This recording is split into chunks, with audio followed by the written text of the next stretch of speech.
The odds. Wednesday 5-4, United 9-4, 9-5 the draw. It's okay if you're a neutral, but if you're Derek Dooley, it's a tough old day, Derek, isn't it? It is indeed, yes. Obviously, Wednesday's going to be favourites with the players that they've got, but I think Dave Bassett will have a few surprises up his sleeve for them. And it is, and I'm already getting butterflies in my tummy already, and the match has not started yet. Dave Bassett for sure will have a surprise or two up his sleeve. John, what do you make of this atmosphere now? Oh, it's wonderful. There's nothing like it. Everyone's come down just to enjoy the day. And as Derek was saying earlier, it's a chance for these people to sample this kind of atmosphere and this day out, which not everyone can do. And they're just going to enjoy themselves, and hopefully they can come back in May and do it all over again. Let's just dip into what's happening in the tunnel, John. This is the worst time, I think. All you want to do is get out there. Final preparations, just want to see the crowd, get out there. And once the game started, you'll have butterflies at this stage. Everyone will be nervous, tense. Semi-finals always tight. Well, there's plenty of noise down there, isn't there? Well, they're trying to get each other going, just to find a bit of motivation as if you need it. And any moment now, Wembley will get its first glimpse of both Sheffield Wednesday and Sheffield United. A day that Sheffield didn't think it would get, but it has. And what a day this is going to be too. That long walk that Andy Gray described a little earlier, and then into the daylight.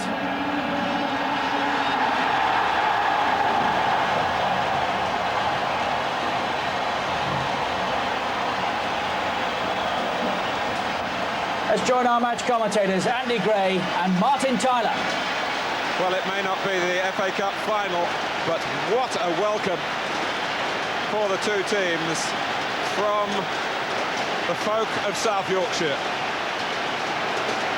This unique occasion about to unfold.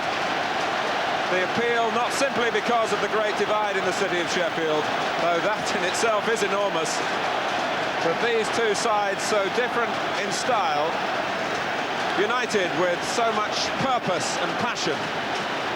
Wednesday with more players of pedigree, but on recent record, not top dog on their own patch.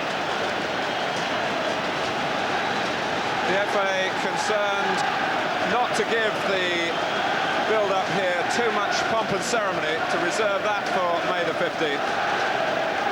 So the teams out to the centre circle. They split now for a conventional warm-up. No national anthem.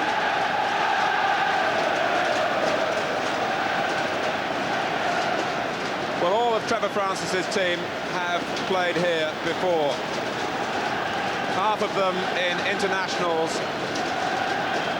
as well as in major club cup finals. Nielsen, Worthington, Harkes, Wilson, Sheridan and David Hurst, all members of Wednesday's League Cup winning side 2 years ago.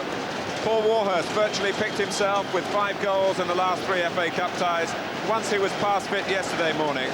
And John Harkes is back after dislocating a toe at Derby in the quarter-final. Andy? Yes, with those two back, Martin, there was no danger. I didn't feel that this was a side that Trevor Francis would pick and send out. The back four we're used to seeing in recent months. Hart's left-hand side of midfield. The only question, would it be Warhurst, would it be Hurst? Trevor's made his decision, it's Paul Warhurst. Two strong men for Sheffield United have been past fit over the last 48 hours.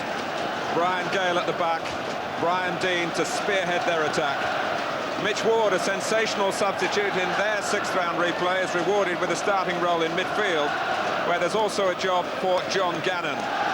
Franz Carr is still on loan from Newcastle United, but Dave Bassett has confirmed to me today that the signing becomes permanent next week for a fee of around £200,000. Well, it was important for me that Franz Carr was here and was playing. He will provide the devil, the pace, the thrust on that right-hand side. The more cultured football will come from the opposite side in Glenn Hodges. I wondered whether it would be Alan Cork or whether little Adrian Littlejohn would partner Dean up front. With Cork being there, it does suggest that Chris Woods could be in for a busy day. Well, there are one or two very important areas today, but for Sheffield United to win, I really do think it is absolutely vital that Dane Whitehouse manages to limit Chris Waddle's contribution. Referee Kelvin Morton was the reserve official here at last year's Cup final. And the two linesmen, when Liverpool beat Sunderland, are back on duty today. John Hilditch and Rob Harris. And also you can see there the fourth official, Vic Callow. Well, summing up the derby, a contest here between two neighbours, next-door neighbours, John Pemberton of Sheffield United and Roland Nielsen of Sheffield Wednesday.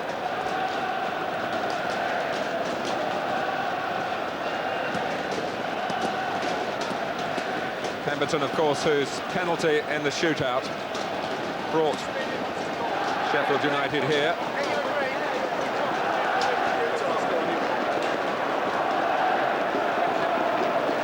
Brian Gale, who missed out with Wimbledon in 1988. He played in the sixth round, he was sent off. He was a substitute not used in the semi-final that year and not involved at all at the final.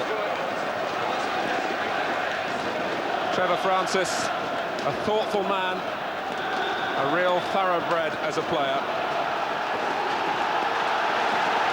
Dave Bassett has reached the top of the managerial tree by a different route.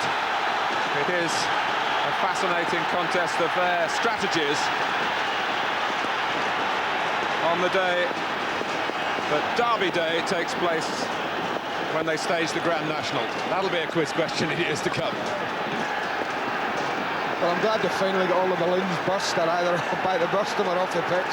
I don't think I've ever been in a match where I've seen so many balloons released. Quite a sight.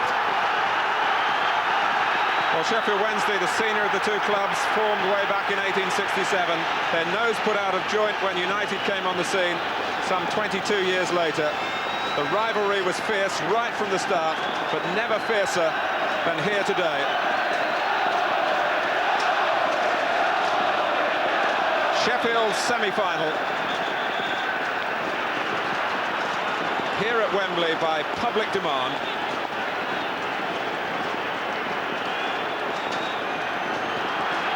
Who are going to be the stars in the stripes? Dean, Carr, Alan Cork launching himself. Well, the one thing they'll all want to do early is get a touch of the ball. That's a certainty, especially the United players that haven't been here. Martin, they will want to get a little pass, get a little touch, a little bit of control, anything, just to make them feel that they're finally here. Mark Wright keeping his place. He's certainly the fittest of the three options in attack for Trevor Francis. Warhurst just feeling his way back after his recent groin problem. David Hurst has had that thigh strain for a couple of months now and is still not in full working order, which is why he's being held in reserve on the bench. Steve Anderson has come forward. John Hart's the number 5, making a run across the face of the area.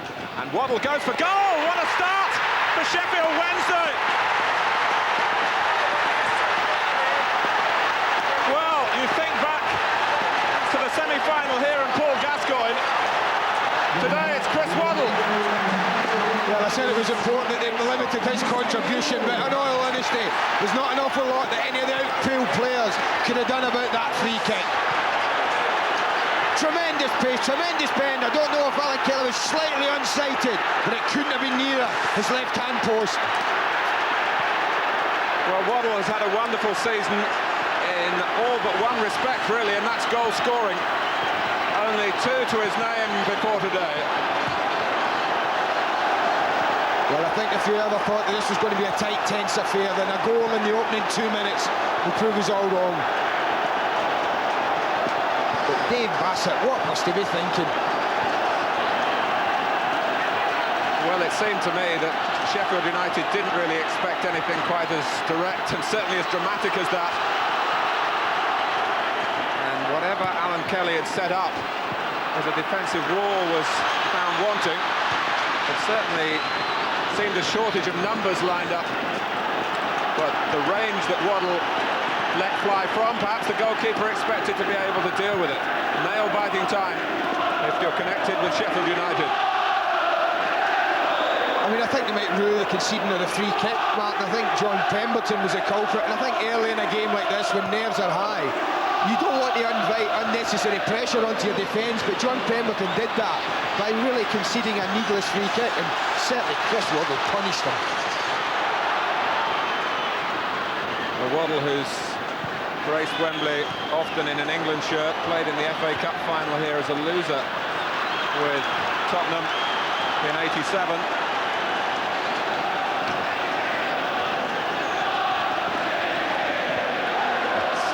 Whitehouse with a throw. Gannon nipping in. We get another look at this magnificent free kick. You notice there the lack of a wall. They obviously decided it was too far out to put any more than one player in front of Chris Waddle, and that just was too much of a temptation for a man of Chris's talent. Here's Wilson. Worthington. Carlton Palmer, who's playing with stitches in a cut on his left foot that Wednesday have been trying to keep quiet. It was an injury that happened early in the game in Izmir, England in Turkey on Wednesday. Gannon trying to bundle the ball through wide from Dean, but Hodges had come infield and there was no way Whitehouse was going to make up the ground down the touchline. Brian Dean is always vital for Sheffield United, and never more so than now. His team are a goal down.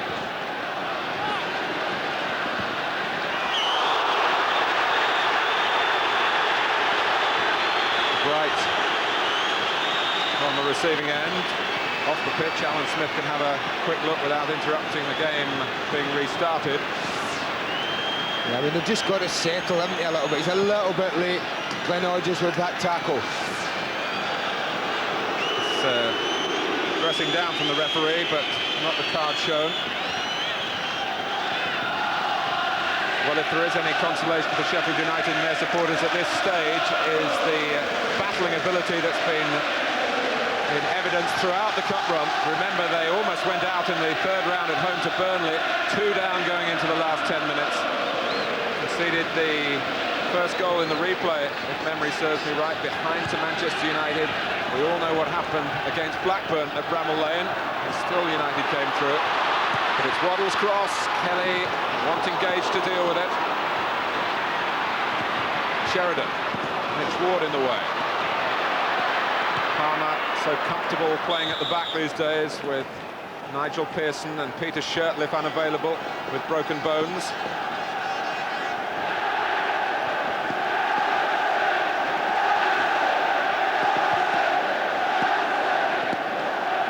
Alan Kelly has had a splendid time since getting into the side. Could do nothing against the conjuring tricks of Chris Waddle.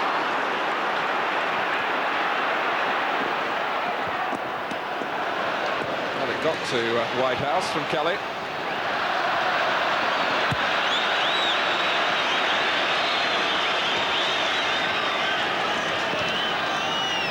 Kelly's father of the same name played in a final here for Preston back in the 60s. Hodges trying to thread it through for Cork. Gannon also had Cork in his sights. Well, there's a bit of hesitation between Woods and Anderson there. Cork feeling that the ball was there to be attacked. That's not a feeling shared by some of the Sheffield Wednesday players or the referee at the moment. Well, I didn't think for 1 minute that Alan Cork was going to pull out of this. Chris Woods is quite clearly got the ball in his hands there, and Alan Cork goes in very late and quite high.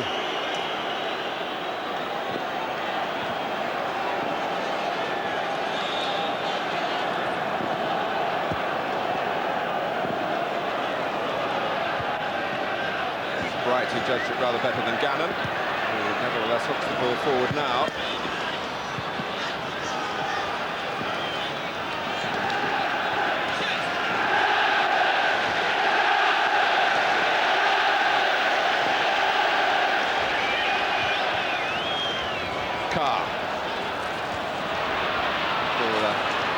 Header forward by Sheridan, went nowhere for Wednesday. Gage.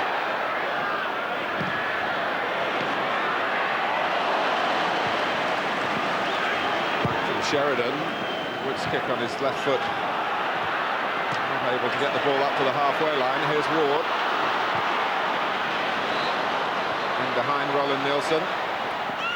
Hodges trying to collect it on the slide. And was unable to do so. Glyn Hodges is very important to Sheffield United, particularly the quality he has in his crossing. I think that's right. I think if he gets the ball, then you can be looking for Glyn Hodges, to be looking for Cork, to be looking for Dean in that danger area.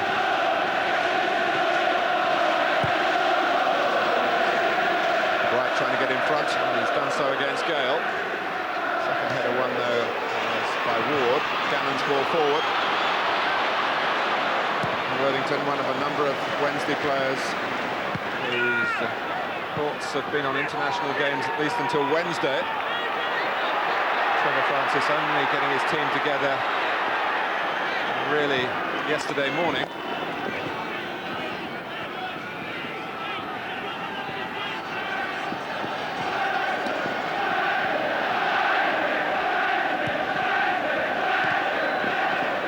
Here's Gage.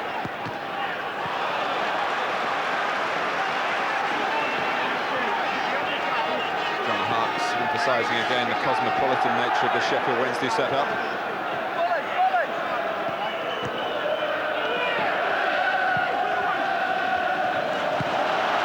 Remember, the recent rivalry has gone very much United's way. A dream double for them in the league last season. And only David Hurst late equaliser in November, stopping it becoming 3 wins in a row. Cork. Said in certain quarters of Sheffield that Wednesday would rather play any other club side in the world than Sheffield United.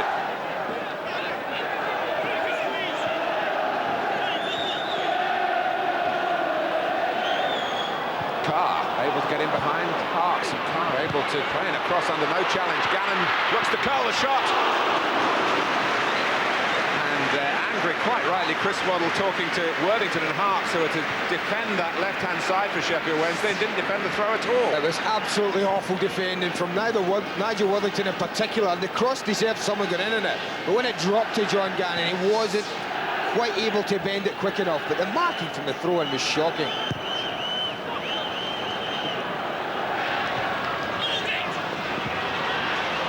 Nielsen.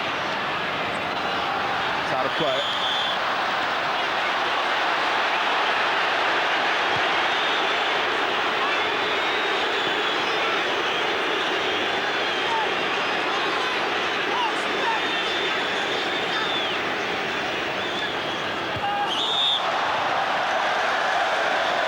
Sheffield Wednesday in these matches will always feel that they're more likely to be on the receiving end of a physical approach that isn't quite so much in their own makeup.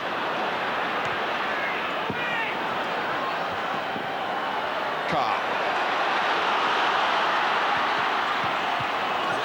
It's rather fortunate that Worthington got in the way then. He was more looking at Brian Deane than at the ball. Sheridan. Gale. Waddle scooping it up in the centre circle. Harks.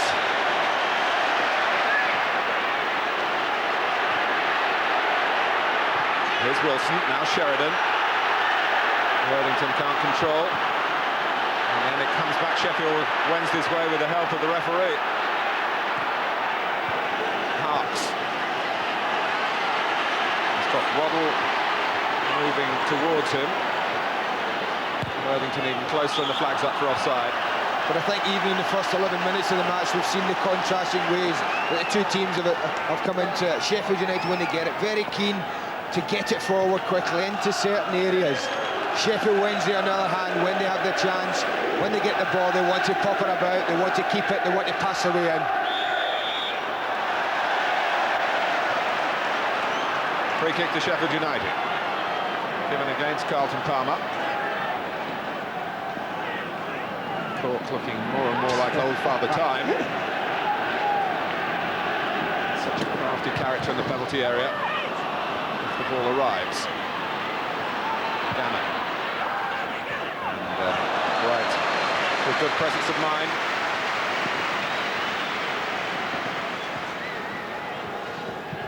Mark Bright scored in the semi-final in 1990 in that amazing game between Crystal Palace and Liverpool. Trevor Francis still player manager.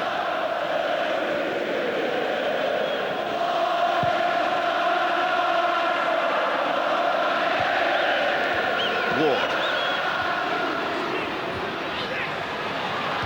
Seen very little of Warhurst so far.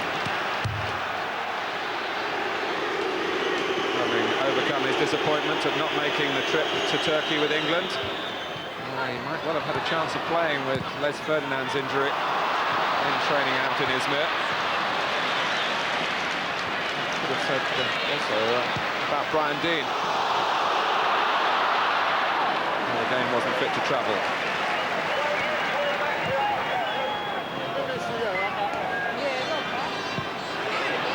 Worthington. Warhurst a bit slow getting back though. Yeah, look, Carlton Palmer and Viv Anderson thought they were going to get in this game without heading the ball. I think they already know that they're going to have to do an awful lot of it today. And Anderson can't get that. Goes to Hodges, but they were complaining that it was handball by Anderson. I don't think there's a doubt it does hit Viv Anderson in the hand, but I'm not so sure that he could do anything about it. All happens in the challenge here with Brian Deane. They're both going for the ball, both eyeing it there. Deane gets the header, the arms are up. It quite clearly hits the hand there. And the referee by his action is suggesting it was ball to hand. This way they say ball to hand type thing rather than deliberate handball from Viv Anderson. Yes, Viv Anderson would argue that he was trying to get his hands up and out of the way to make sure the referee didn't think there was a push going on in there. Warhurst charging down from Whitehouse. To get round the outside of Waddle.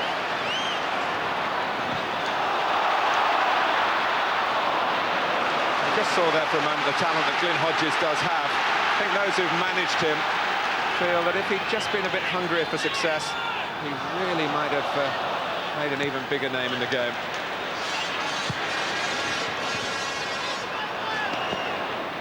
Pemberton. Now Mitch Ward, star of the sixth-round replay. The 2 goals in free play and first penalty.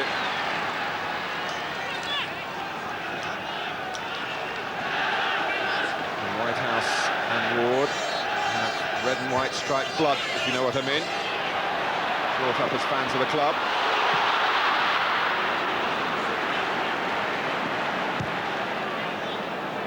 Ward doing a job alongside Gannon in midfield. With Carr trying to provide the width of the right, if they can get the ball out to him. Throw to United.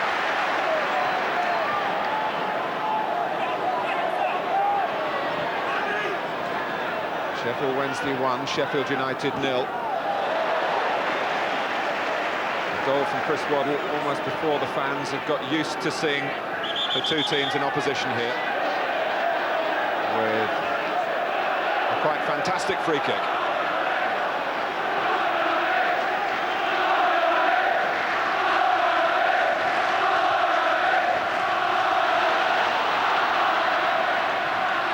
Carr.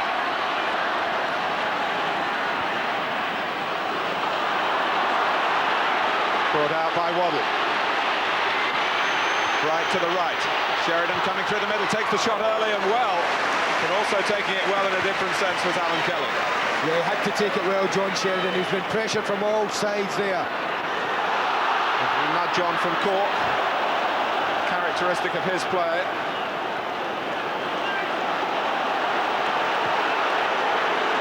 Referee wasn't sure there. You could see Alan Cork's not happy about the decision.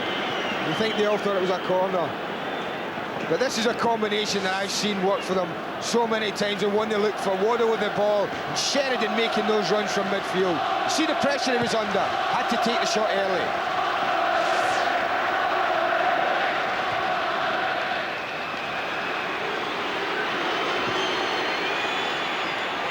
This is Waddle. But Warhurst and Bright were both going for the ball to feet them.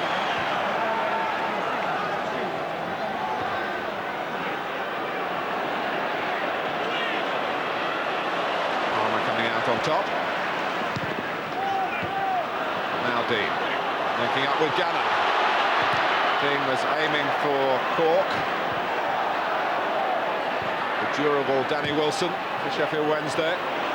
There's a break on here for Trevor Francis's team with Waddle against Whitehouse.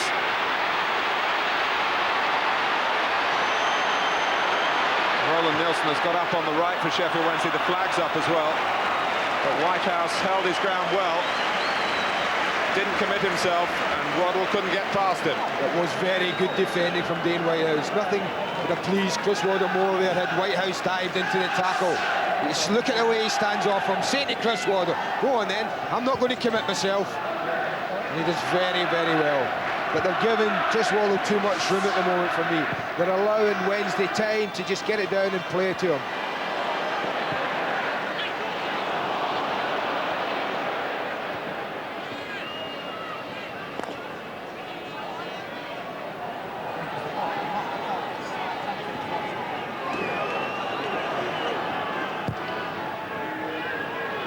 Hodges.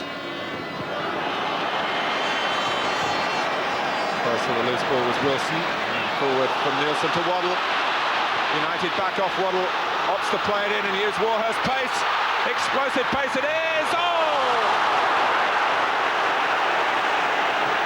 He'd done so well to get there. Kept his feet, kept the ball. Looked the chance in the eye. And off the bar and over. Well, I said you can't give him space, Waddle. They're not taking any attention to it, but look at the way he uses his strength.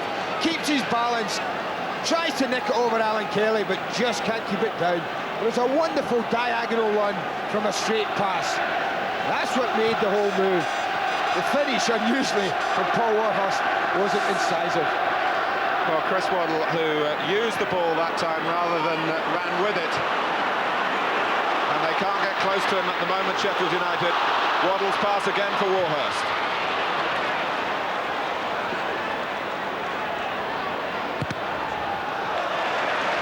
If you can't keep Chris Waddle quiet by marking him with somebody, Mark, then you must stop the supply to him. And at the moment, Sheffield United are doing neither. They're allowing the supply to go to Chris Waddle quite freely, quite easily. At the same point, they're not being able to do anything about the passing of Waddle. With the two sides knowing so much about each other, we wondered whether Dave Bassett might have a secret or two up his sleeve, but there hasn't been any great sign of it.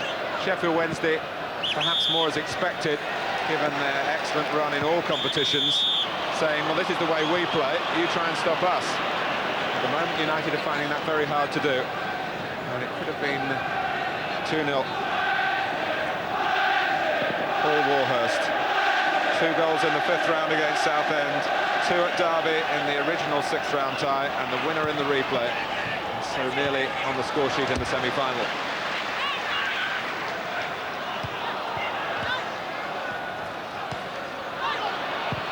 Across from Whitehouse.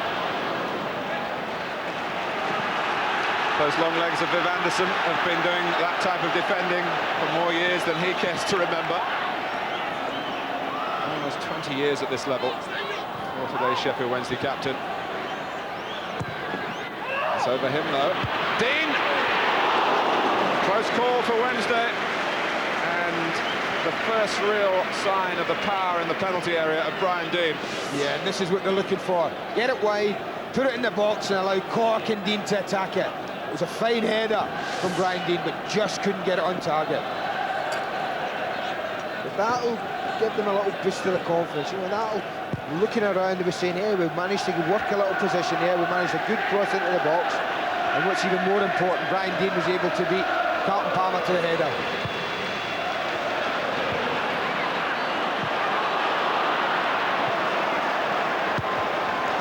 Worthington, one of Wednesday's number who'd played internationals here with Northern Ireland in the past.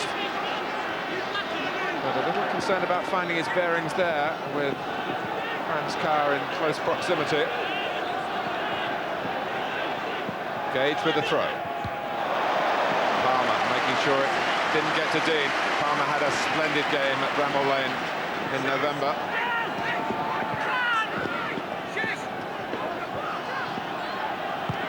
In from Ward. Glanced away from Cork by Nielsen.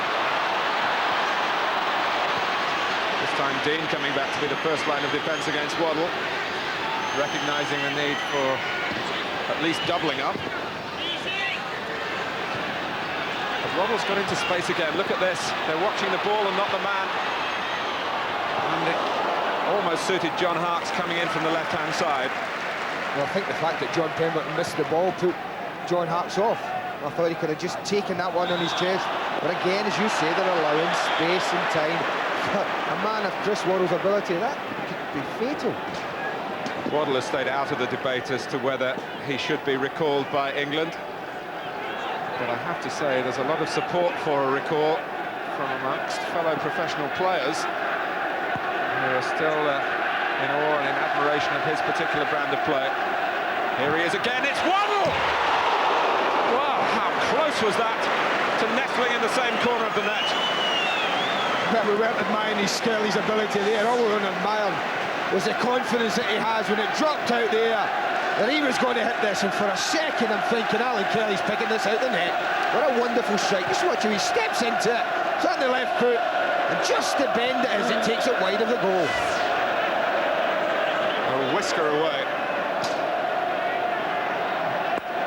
And Waddle very much responsible for Sheffield Wednesday and their greater share of the shots. But Sheffield United still very much in the semi-final. They have a corner, fired ahead of Palmer.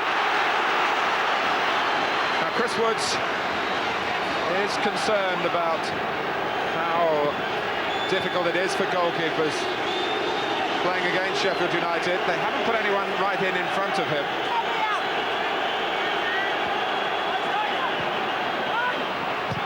Hodges, Cork's gone away to try and steer it back. Woods is able to make a catch. But Gale was a yard or so away from him. I have to say I was rather surprised at the option taken in the corner kick. When you think about the goal that they scored at Bramall Lane from a corner that Chris Wood didn't collect under pressure, I just felt sure that given a chance from the corner kicks, that they would put the England goalkeeper under pressure more.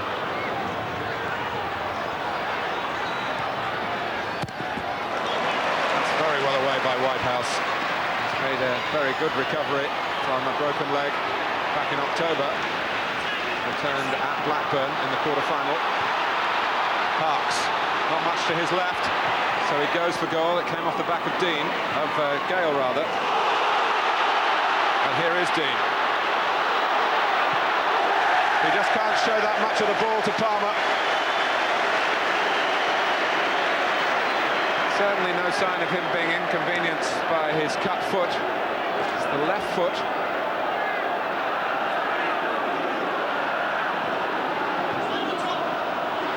He's in the middle of an FA Cup semi-final, Mark. He probably doesn't remember which foot's cut.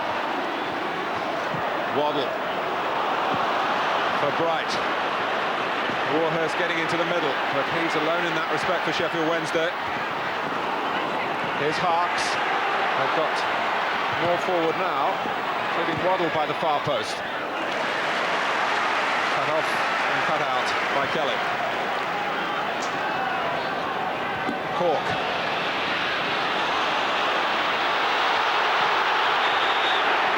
Well, Dean complained and found that the referee agreed. It's a free kick against Palmer. Yeah, you see his left hand there just up, and it's just when he nods it on there, he's just got a little hold there of Brian Dean. Well, Sheffield United do rely more than most teams in the Premier League for goals from set pieces. And when you talk about that, you always think of Glyn Hodges. But Wednesday will want a better wall than United had against Waddle so early in the game here. It was Ward who took it. Gage. Forced out of the penalty area by sheer weight of numbers. And it's Wednesday's throw. It was excellent defensive play when it broke to Kevin Gage there from little Danny Wilson and Chris Waddle in particular. Immediately put Kevin Gage under pressure, so much so that he just ran out of time and space. Well, under Dave Bassett, United have played like demons in the derbies. And they'll need all the devil in their play now.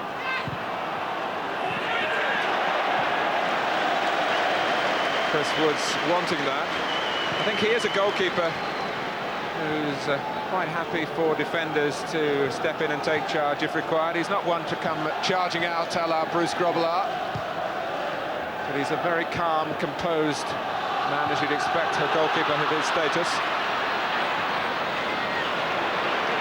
Here's Waddle. Wilson is there if required. Not required. Oh, it's a fine ball from Waddle. The flag is up against Mark Bright. Great vision though, Martin, it really was exceptional. Kidded Glenn Hodges, worked himself a yard or two, and even when all that's going on, still clever enough to spot Mark Bright's run. Well, if you think we're showing you too many close-ups of Chris Waddle, we can only say he's demanding to be seen. He's dominating the game.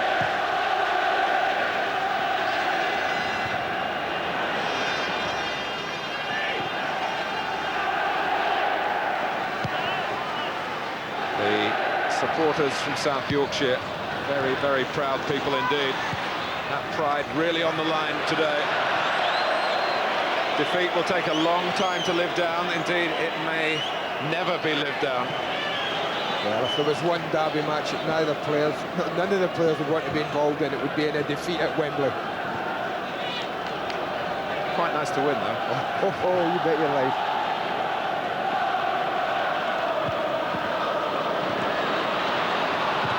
Anderson.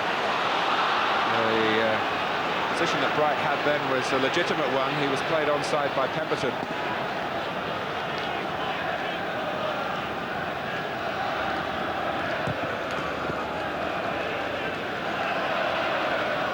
Danced off Palmer. Fascinating battle. Cork and Dean in the air against the tall, spidery figures of Carlton Palmer and Viv Anderson.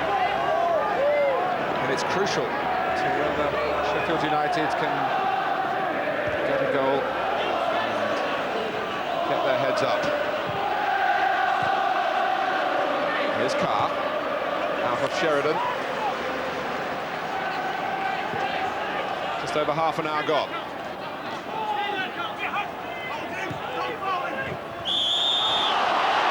There's something that collapsed there by Cork.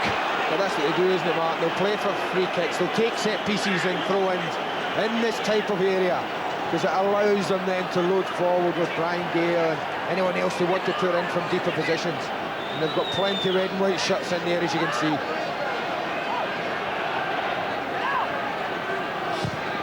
Taken by Gannon. Oh, and Woods hasn't got it out of play. Back by Hodges. Not the most decisive piece of goalkeeping at Wembley from Chris Woods. Now, he got a little bit lucky here, Chris. Made the ball his own, but his punch really was stretching all the time. Whether that ball's in or out, I don't know, but Chris got a little bit lucky in respect that was able just to pop back into his arms. It's an excellent piece of retrieving by Hodges. It needed a good touch to keep the ball in play. Woods was just able to pluck it the second time. This is Sheridan. Wednesday trying to reassert themselves. Parks over Warhurst. Waddle lines it up and gives even more work for Alan Kelly. That was a lovely little move from Sheffield Wednesday, and a good ball in from John Harkes. They take everybody out of play, and I think this just gets a deflection, a little touch, and Alan Kelly's forced to make a fine save. Gannon.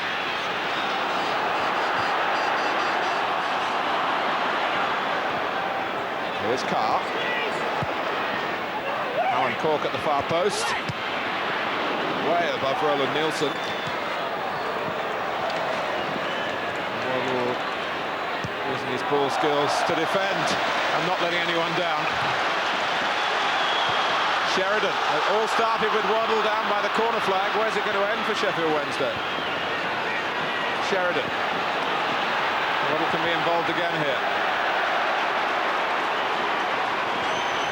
3 in blue and white stripes in the centre. Sheridan. And by changing the angle there, they allowed Sheffield United to step out. It's a dangerous game to play. I mean, they're right up front, Sheffield Wednesday players. They're intelligent, they're clever, and if Sheffield United keep rushing out like that, then you can be sure they might be caught.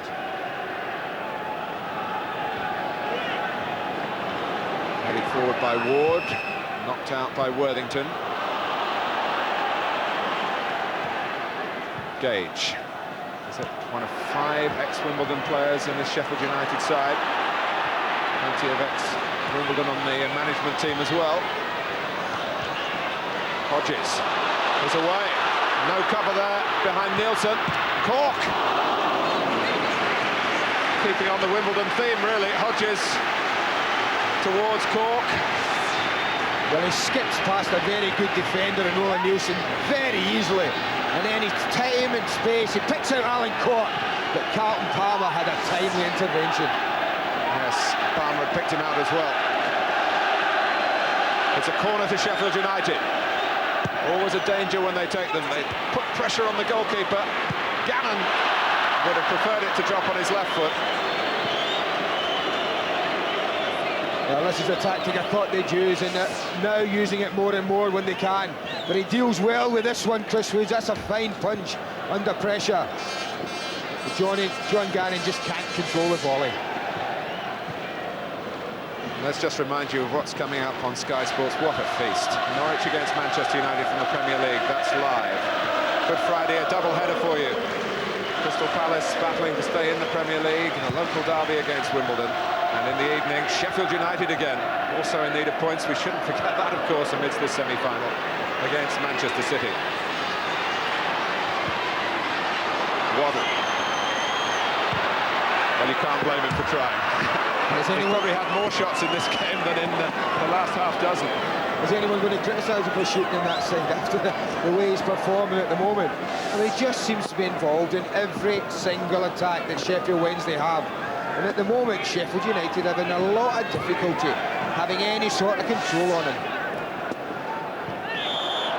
He's probably shattered, Mark. He's probably more in 35 minutes than he does in a lot of games over 90. Well, he often looks shattered, but the medical men tell you that he's one of the fittest players around. Of course, he must be to still be performing at this level at 32.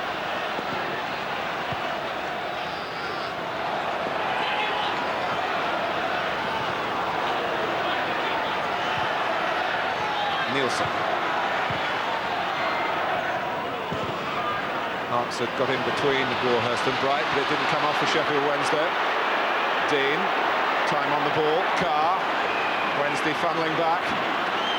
United driving forward in support of Franz Carr. He's not the easiest player to predict, particularly if you're defending against him. Little nudge in for Kevin Gage. Into his beloved midfield area comes Palmer. Bright wastes no time in giving it to Waddle. Bright joining Warhurst through the middle.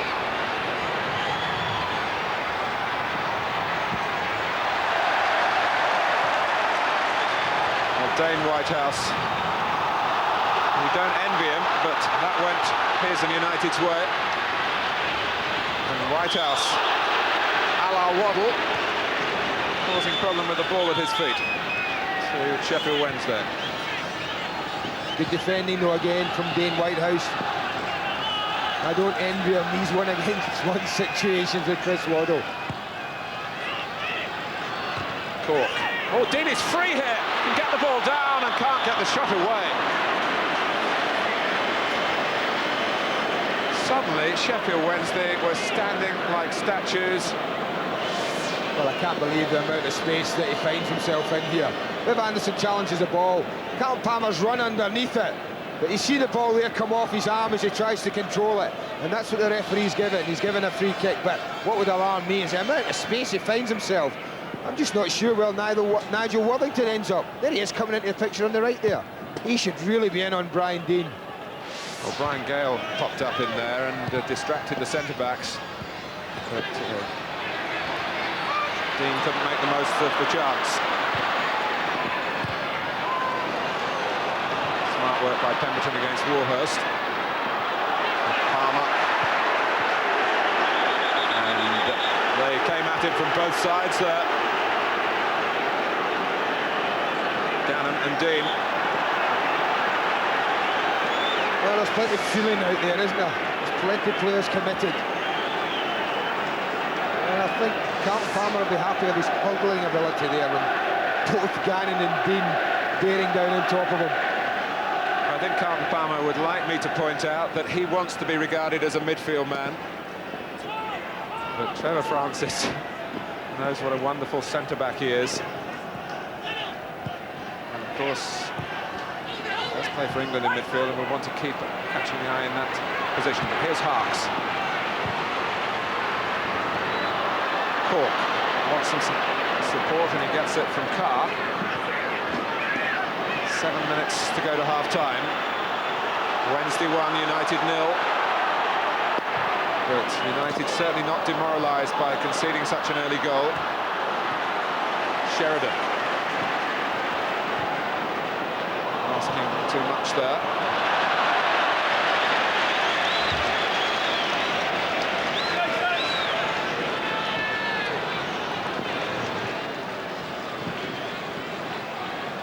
Well, amazing how intertwined these two clubs are, so much so that the two managers even took a break together last weekend, a trip to Italy to take in the Genoa derby between Sampdoria and Genoa.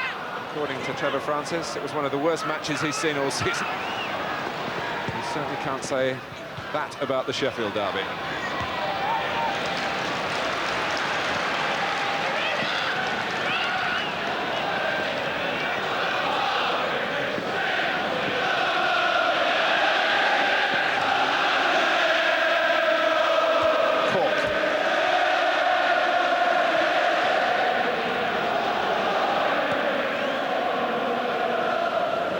Well, I was making early comparisons, Chris Waddle's goal against Paul Gascoigne's free kick in the semi-final here 2 years ago between Tottenham and Arsenal.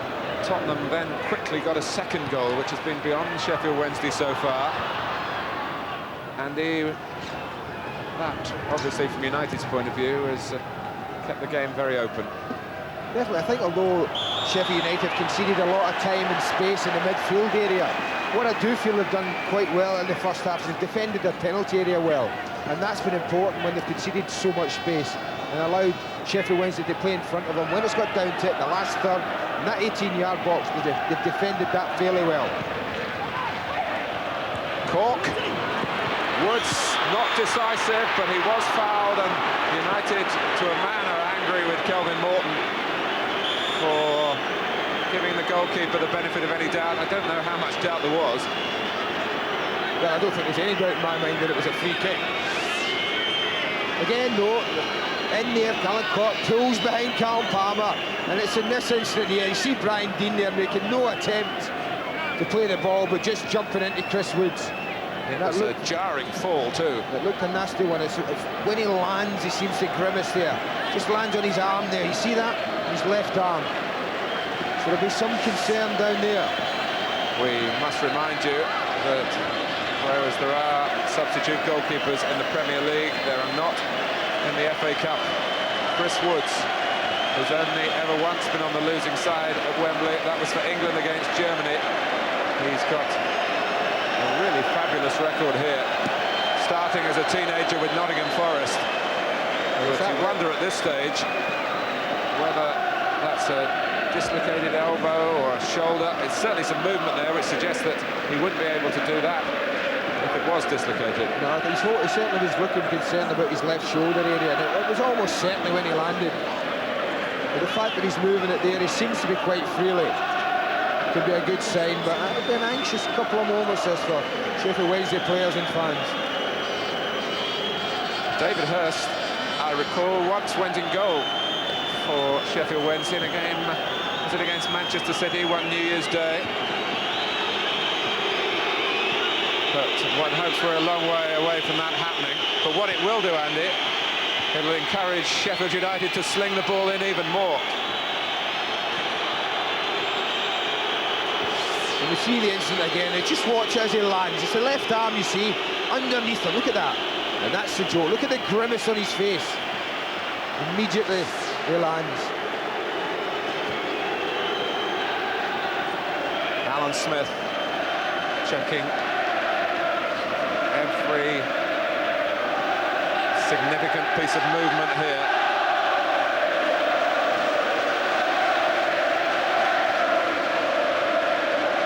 Well, I'm sure Trevor Francis will have stressed the physical side, the need to match that, but he seems comfortable that his goalkeeper can continue.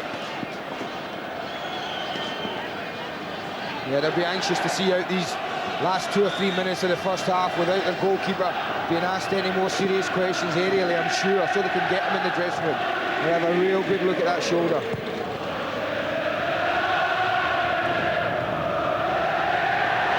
Warhurst is through a run on here. Pemberton is quick as well, but he can't stop the shot coming in against the post, and it flew out to Bright, who couldn't deal with it because it came at such speed. Well, this is an incredible piece of cheek for me. I don't think he's got any right to even be looking to shoot from here, but it shows you the confidence he's playing with. And what's amazing is the power he generates in the shot. Flies past Alan Kelly, and you're quite right. Had it come at any other pace, Mark Bright could easily have just knocked into an empty net. It came so fast to him, he couldn't control his header. 1 goal from Waddle, 2 efforts against the frame of the goal from Warhurst.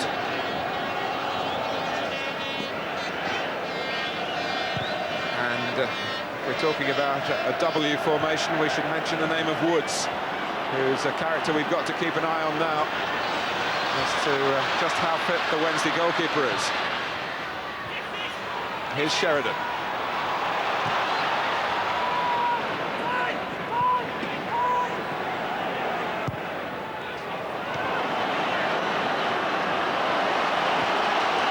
Carr.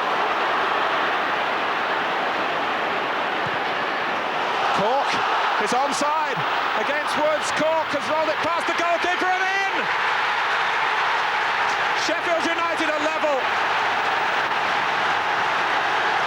And Alan Cork, sporting the beard that is the symbol of this cup run, with the craftiness to find the position and just the power in the shot to roll it on. They had to wait for the jubilation, but jubilation it is for Sheffield United. Well, Viv Anderson will be asking himself some questions here. He was the one who stood looking for an offside decision that didn't come, instead of going and defending it properly. And when he got in there, when he needed a cool head on cool shoulders, he couldn't have asked for a better man in that situation. The FA Cup winner with Wimbledon 5 years ago has brought parity in the semi-final for Sheffield United. Alan Cork.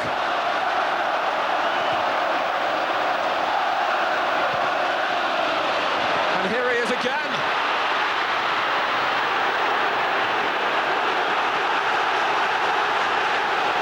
Sheffield United supporters who have been silent for long spells in the first half have found their voices as their team has found their touch in front of goal. Wednesday playing the better football for so much of the first half, but not getting the second goal that they will feel that they deserve. It's 1-1. That came off Nielsen and went the wrong way for Wednesday for a moment. Pemberton. Remember Nielsen's nervy moment in the semi-final of the Coca-Cola Cup when he hit his own goalpost at Hillsborough. Hodges jumping in. They do throw their weight about, Sheffield United. Well, there are no shrinking violets in this side. You see, if you watch Glenn Hodges in this, look, he's just running straight into Viv Anderson there.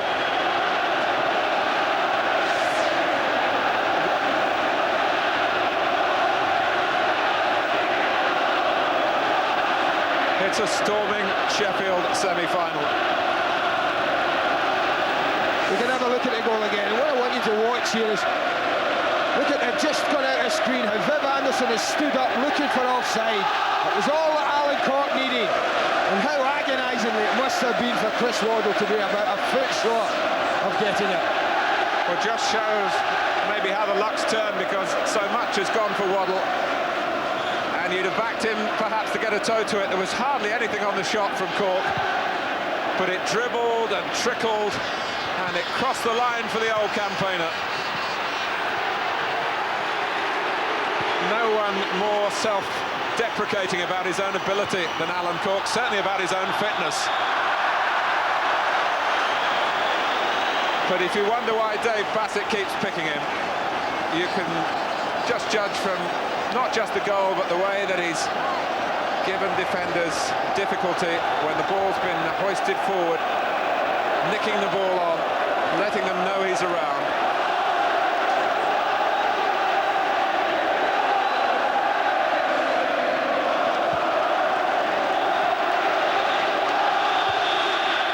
It is half-time in the Sheffield semi-final at Wembley.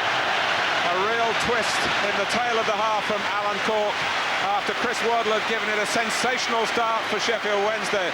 In between the two goals, Paul Warhurst rattled the frame of the goal twice for Sheffield Wednesday. Had either of those gone in, Wednesday would be looking towards the second final here of the season. As it is, well, it's all level at half-time. We'll get the views of Derek Dooley during the break. Sheffield Wednesday 1, Sheffield United 1.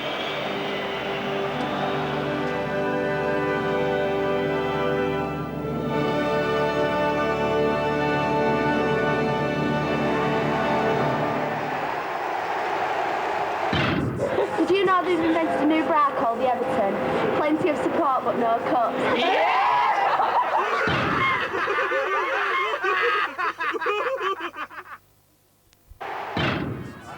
Dickie, Yes, what's the best result Arsenal ever had? I've no idea. A Pools panel away win. That's not funny.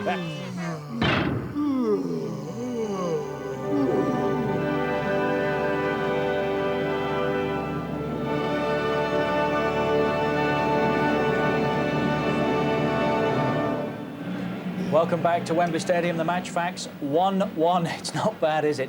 8 shots from Wednesday, 5 on target, 6 shots from Sheffield United, 1 on target. They scored with it. Our guests were in the company of John Solarco and Mr. Sheffield, really, Derek Dooley. Half-time, Derek, 1-1. Verdict so far? Well, the goal came at the right time, and I don't think anybody should write us off at the peril now. We've come from behind before in most of the cup matches, and Weaselby's second half, Weaselby putting pressure on them. I see that now we're having a lot of the territorial play of it, and obviously that Wednesday's always dangerous on the break as far as Warhurst, who was at the crossbar twice, but we shall be all right in the second half. I fancy us now. And if anybody's joined us late, we'd better explain that we is Sheffield United. Although Derek had 20 years at Hillsborough, he's worked for Sheffield United for the past 18, and it's Sheffield United that's we. It is indeed. Yeah. I find it difficult now to being at both clubs, but we, as you said, in the last 18 years, but definitely we're in with a shout, and I'm sure that Dave Bassett will be rounding out there and getting them stirred up ready for the second half. Highlights of the first half, here it comes. John Solarco, the opening goal. Sheffield United had barely settled. What happened here? Yeah, well, they put only one man in the wall, and Chris Waddle fancies himself, and he just hammers that in the top corner. Excellent strike.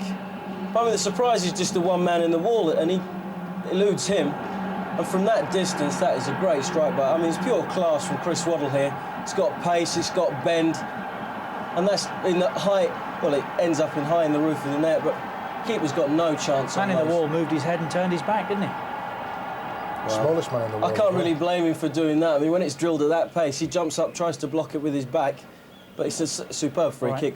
Warhurst hit the bar twice. Here's the first of those 2 incidents, made by Chris Waddle. Again, Chris Waddle, great midfield play, finds that space, and he threads this behind Brian Gale. Great strength there. I think perhaps he just needs to slot that, but he hits that a little bit too hard, I think. And it just hits the bar and comes Waddle away. was rampant at this stage. Here's another incident. Again, I think a shot here. Yeah, I think the ball's Screams delivered in into near the box. And it comes out, and Waddle just hits this first time. Bang. Perhaps if he just didn't have that bend on it, that would have gone straight in the bottom of the corner. Again, the ball's delivered far post, and it just bounces at the far post, and Chris has got nothing else in his mind apart from to hit that. Just waits for the ball to come down. Keeps his eye on a it. lengthy stoppage, Paul Warhurst has broken away again here and cracked another one against the bar. And again, you know, as Andy said in commentary, with really no right to strike the ball at goal. Yeah, he does well here. He settles it, he threatens to go inside of John Pemberton, then comes back on the outside. He just knocks it and then gets his shot in. It's brilliant from the striker, but it's that so well, it comes back at Mark Bright so quickly. He can't just get his head above it, and he knocks it wide. Wednesday didn't get the second goal they needed. Alan Cork got the equaliser right on the stroke of half-time. I think Chris Waddle plays him on here. I think Viv Anderson stops, but I don't know why Chris Waddle is in a far position, tracking back. And Alan Cork does brilliantly. I mean, he scuffs that a little bit, but he won't mind that. And that is perfect, really, for United to pull them back in the game. But again, we can't see it on the shot, but I think Chris Waddle's just tracking back. I mean, you see him there. Viv Anderson and Carlton Palmer are holding the line along with Nielsen. Let's have a look at it here. We might get it here. They're holding the line. Yeah. And it is Chris Waddle. Waddle, isn't it? Yeah. I can't understand why Chris Waddle is past Roland Nielsen there. Maybe he's a little bit tired, getting a bit of a breather, but he gets himself in a position where he should never be. I think Viv Anderson, who's marking Corky, has said, well, I'll let him run because he's going to be offside. He stood up, wait for the linesman to pull his flag up, but he can't see Chris Waddle behind him, who's tracking back for some unknown reason. 1-1, it's beautifully poised. The Steel City Derby, the FA Cup semi-final between the two Sheffield clubs, Wednesday and United. 1-1, we're back with the second half. To Wembley Stadium, Sheffield Wednesday 1, Sheffield United 1. Half-time in the FA Cup semi-final.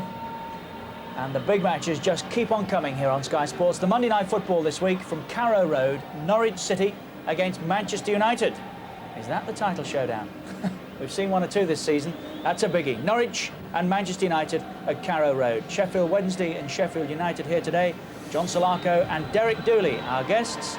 And Derek, happy so far, I think. Is that fair? Yeah, I'm delighted that we've scored the goal. I think that now gives us hope for the second half, and I'm sure that we shall find a little bit more space. We'll get Glenn Hodges and probably Franz Carr to cross a few more.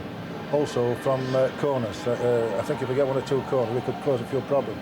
I think Chris Woods with his fall is not 100% fit. You know, I think his shoulder or his elbow is jarred, and I'm sure that we shall capitalise on that. I'm sure that Dave Bassett will be in the dressing room now, telling the lads to get the ball across the face of the goal. Okay. Let's just have a look back, can we, at the first goal again?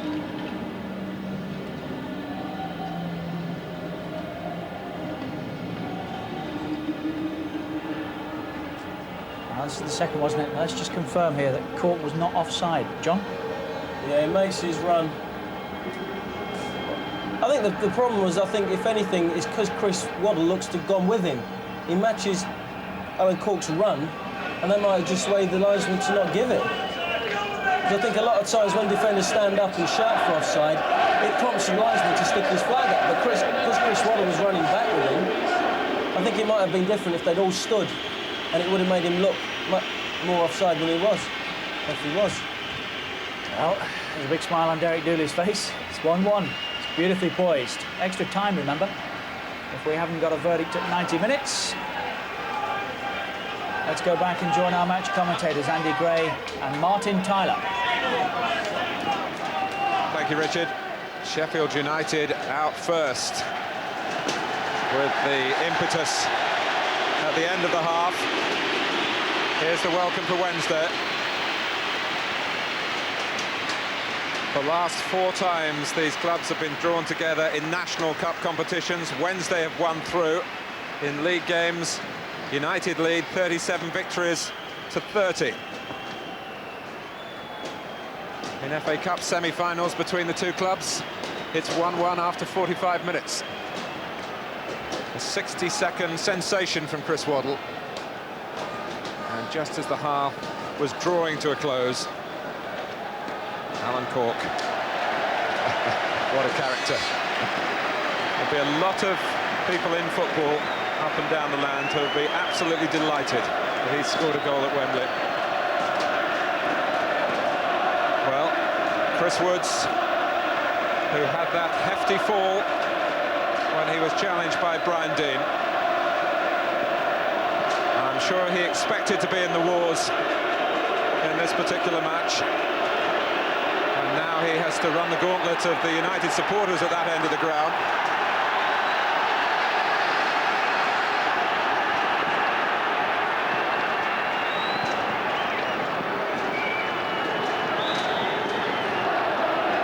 No changes for the second half. And in different ways, both managers with things to latch on to be pleased with. Wednesday have got the ball down and passed it, which is true to their nature, although that's not the best pass from Danny Wilson. Feeling that the Wembley surface would suit the Wednesday style. Flag is up for offside. Well, it certainly doesn't discourage teams who want to pass it, does it, this surface?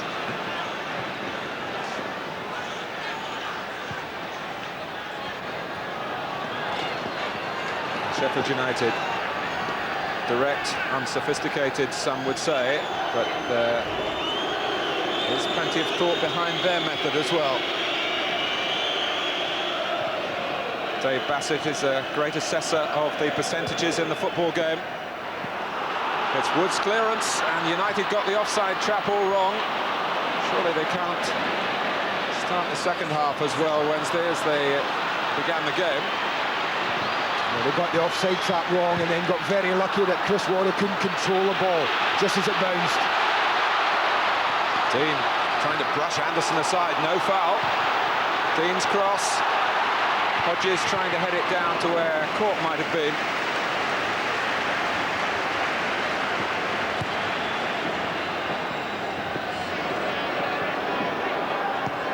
Pemberton. Cork's done well, he hasn't quite got the acceleration to capitalise on his own strength and skill. He'll give his all, Alan Cork, won't he, for the cause today. A big occasion for him, this is definitely. He's got his goal, that'll have given him an extra piece of energy that he's going to need in this second half, but he's also safe in the knowledge that if he does tire and run out of legs, that they've got a young lad on the bench that could quite easily come on and do plenty of running for Sheffield United.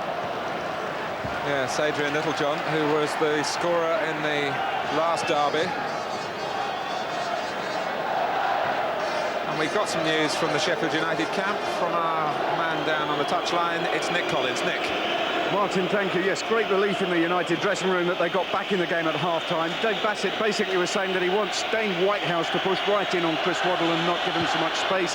And they're looking for Glyn Hodges to get a lot more crosses in this second half. Just to update you on Chris Wood's badly bruised shoulder, some ice treatment, but they're hopeful he'll continue and be all right. Thanks, Nick. That brings you right up to date.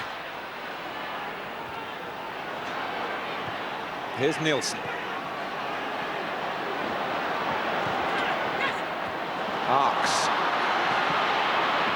And it was Warhurst who got to it well enough. Well, I've seen him score more difficult chances in this season. But first of all, John Hart's gets far too much room to set up the little chip there, and it's probably just on the rise. And that's what made the chance a bit more difficult. They were mesmerised by John Hark, so Sheffield United.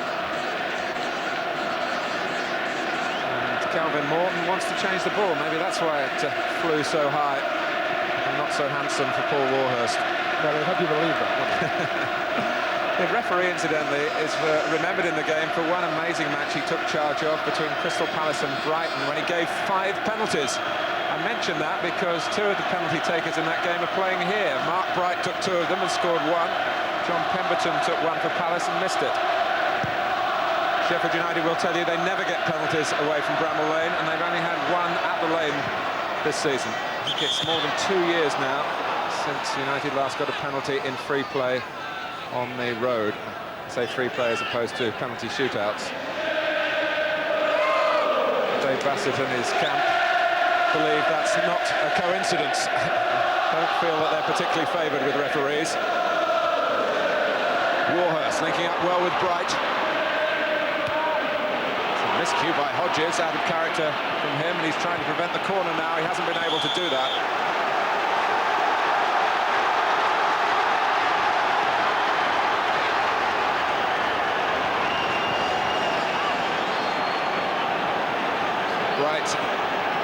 to discomfort Kelly. Marks right in there. Sheffield Wednesday have a corner. Nielsen. Oh, Kelly didn't get it the first time. Came at the height where goalkeepers don't know whether to put the fingers upwards or to go for a conventional catch. But again, they've managed to work it into the penalty area. Not a lot of target for Roland Nielsen to hit there. And Alan Kelly eventually too good for him.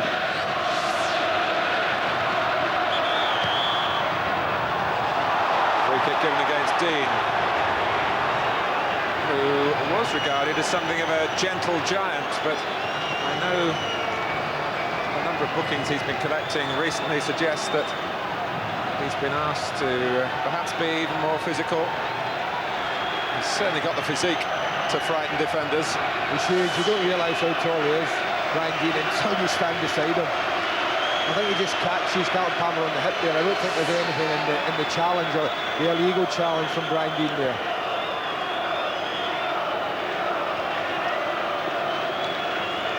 The prone player is Carlton Palmer, who will be chattering away there, I'm sure. Trying to get Alan Smith to find the root of the problem, and quickly.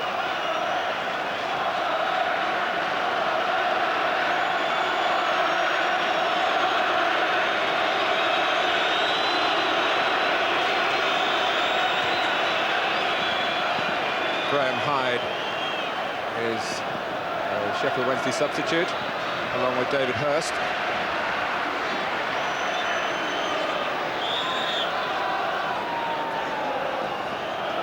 Palmer presses on.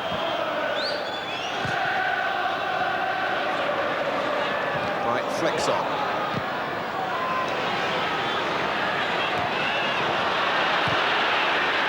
Knocked away by Gage. Worthington's back pass. One would expect Sheffield Wednesday only to use Chris Woods sparingly with back passes. Given that he's got this bruised shoulder.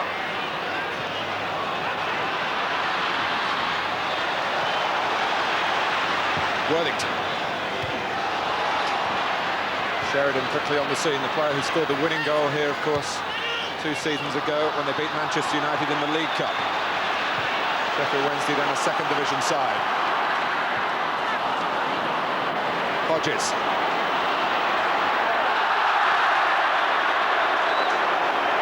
It was a shame for United because Dane Whitehouse had got into a position where he could have been found further forward.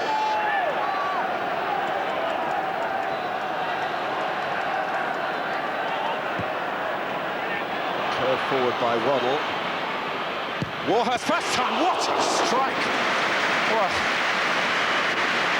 Well, that's what I mean about having seen him score more difficult chances than the one he missed earlier. This is ridiculous again, it just drops there. Look how instantly he's made up his mind, but it's the quality of the strike that you have to admire. Well, I wonder whether it might have strained that groin that was giving him cause for concern, that pulled him out of the England squad. He gave the shot absolutely everything for Sheffield Wednesday. And I wonder whether it might end his participation in this semi-final. Well, it's not a bad sub to have ready to come on, is it? Yeah.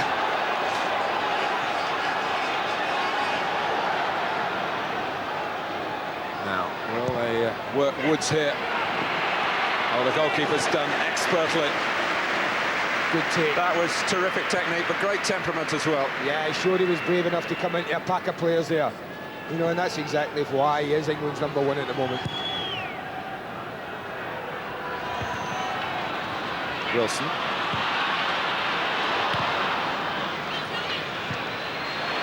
Gage. Some spirit about Sheffield United here. They are the younger side. They are the side who've had less call-ups for internationals in midweek. John Sheridan of the Republic of Ireland. Oh, did look a bit weary there.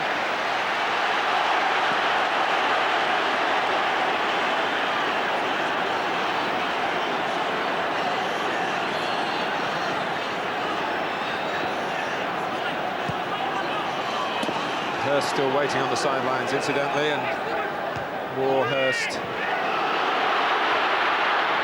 keeping his concentration on the match and not edging towards the touchline. Palmer. That's a brilliant run. This is John Harkes. Warhurst pulling out. Wright is right in there. It was deflected, perhaps. Kelly coped with it in any case. Yeah, I think it takes a deflection off of Mitch Ward on its way through, Martin. But what a surging run from Carlton Palmer. Really was typical of his performances in midfield.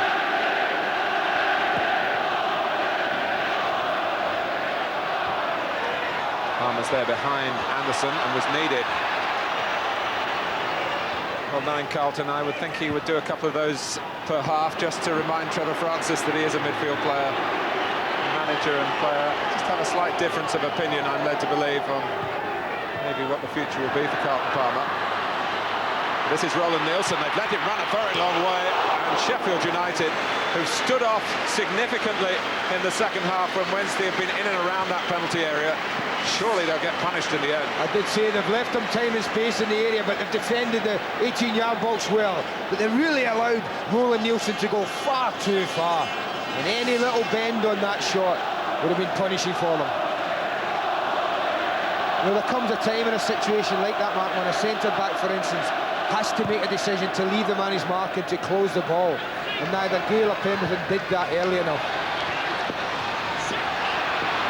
Well, that gives you an idea of the balance of play, particularly when 2 of the 13 efforts by Sheffield Wednesday from Paul Warhurst have thudded against the frame of the goal. You see the physios having a word with Paul Warhurst as well.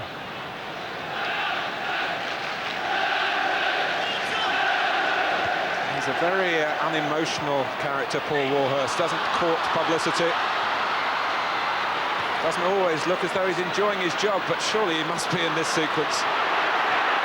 Oh, and he might have had more cause for enjoyment there, but Waddle's passing just a little short of previous standards.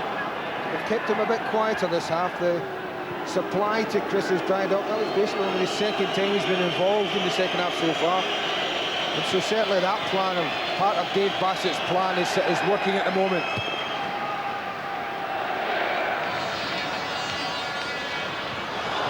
Warhurst for Harkes.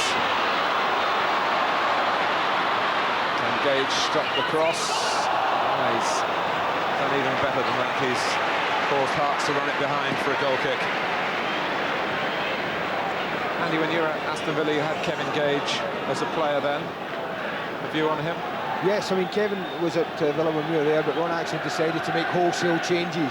And that was an area where he wanted to try and strengthen it anyway. But Kevin is, what he did have is get good quality on the ball. We felt his fitness at Villa probably wasn't what it should have been.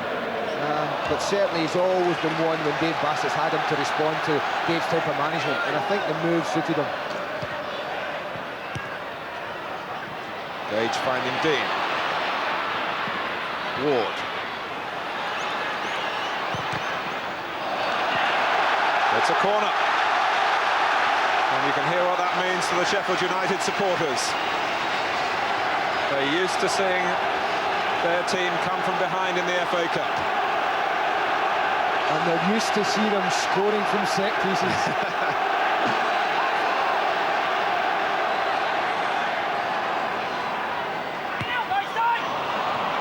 Hodges. Now Carr. I think you detected the disappointment from the United fans, who perhaps feel that they know better than the players. Oh, Woods had to get behind that. It flew in from Hodges. On the breakout for Wednesday is Roland Nielsen. Sheridan. Waddle's made a dart in behind United here. Sheridan saw him. And now it's a corner at the other end.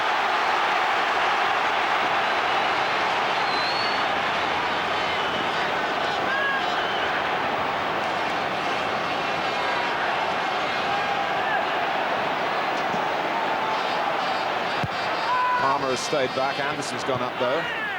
And Warhurst almost got the ball back to him, but the flag, and it's offside.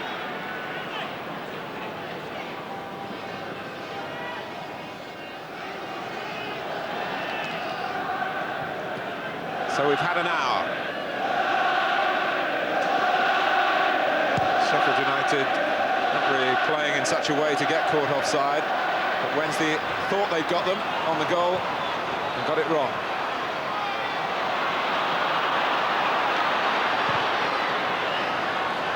Point of attack switched by Whitehouse towards Carr.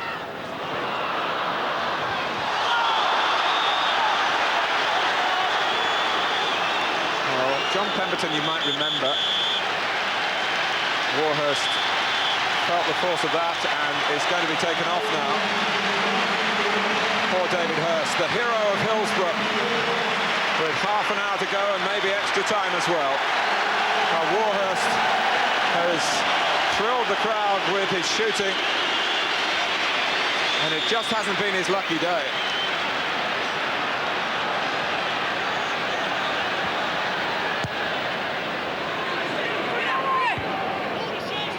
Away by Whitehouse, as far as Sheridan. Here's Mark Bright, there's a chance here. Goalkeeper didn't touch it. That's one of the best chances in the match for me. It's a good little run from Mark Bright. That's what opens. You see him, top of the screen, make the run. Pemberton doesn't close him down. And how often have we talked about going for the far post as opposed to the near one? If you watch it again, you see who's coming in at the far post. Hirst is there for anything that might drop his way. But a good chance from Mark Bright.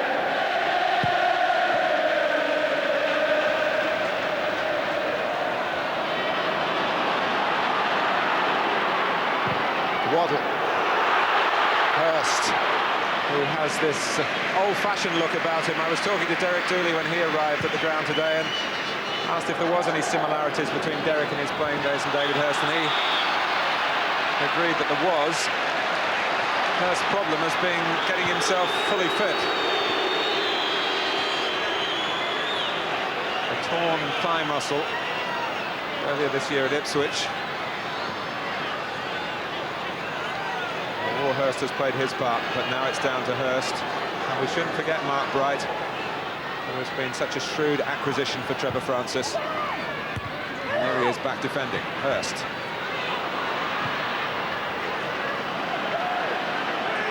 Hodges varying the play.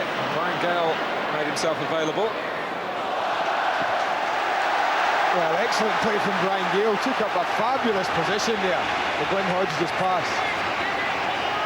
Maybe he'll do a Warhurst one day. They all want to do it now, don't they? Certainly John Pemberton did, because he had 20 minutes trying to do it against Blackburn in the 6th round replay. Didn't come off for him. Oh, it's swerving. Dean came launching in, and the referee points for a free kick to Sheffield Wednesday. That one's a closer decision, in my opinion, there, because if you watch Brian Dean, he gets that run at Chris Woods here, and he goes up early. There you see him go up there. And I tell you what, there's not a lot in that decision. Not a lot at all. Actually, Woods knocking the ball onto Dean's head, and it wouldn't have been a goal because Nigel Worthington was vigilant on the post.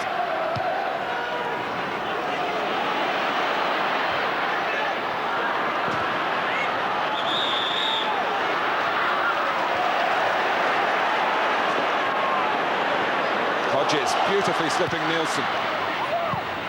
Who says there's no skill in the Sheffield United side? But they are great strappers, there's no doubt about that. And Wednesday having to work hard here. It's getting rather more heated. Finger wagging from Wilson. I don't think why he's holding his face here, Glenn Hodges. If you watch when the foul is committed here, and then it's after that when the ball's kicked, and I think that's what happens, and it just catches him there. I don't even think it catches him in the face, but it catches him more on the arm.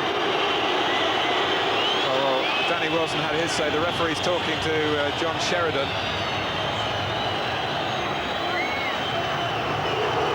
Well, Wilson Anderson, who epitomises the honest professionalism, really. I think believing that Hodges was making more of that than warranted. I think you had a point, Danny, when you see the replay, don't you? But what there are signs of Sheffield United beginning to turn the screw a little bit and ask more and more questions of the Wednesday defenders. And would you bet against the set piece settling it? Not in United's favour, I wouldn't, no.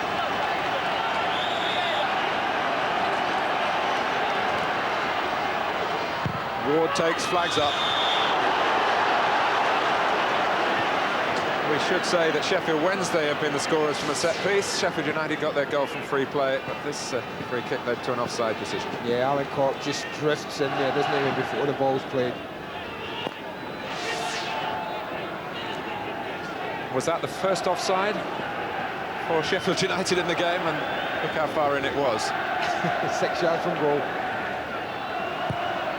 Well, you can be sure Alan Cork's not going to push up on the last defender for a ball played over the top. Carr. I think what's been noticeable in the second half, the two people who I think make this Sheffield Wednesday side tick, that's John Sheridan and Chris Waddle. I think if you notice how little they have been in the game, both of them, and I think that's evident. And that's allowed Sheffield United to turn the game more into the type of game they want. Oh, here's Hurst and John Pemberton, who really had mucked it up, in truth. Recovered with the speed that's a feature of his game. Yeah, George Zalako was telling me about this lad before the game, saying he's blisteringly quick and he needed every inch of his ability as a runner there to catch David Hurst. But the danger's not over. Just over 20 minutes gone in the second half. 1-1. Corner to Wednesday.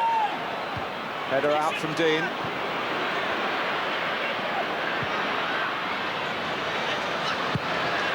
The sides still have to meet again in the Premier League. It's scheduled for later this month. That's at Hillsborough, of course.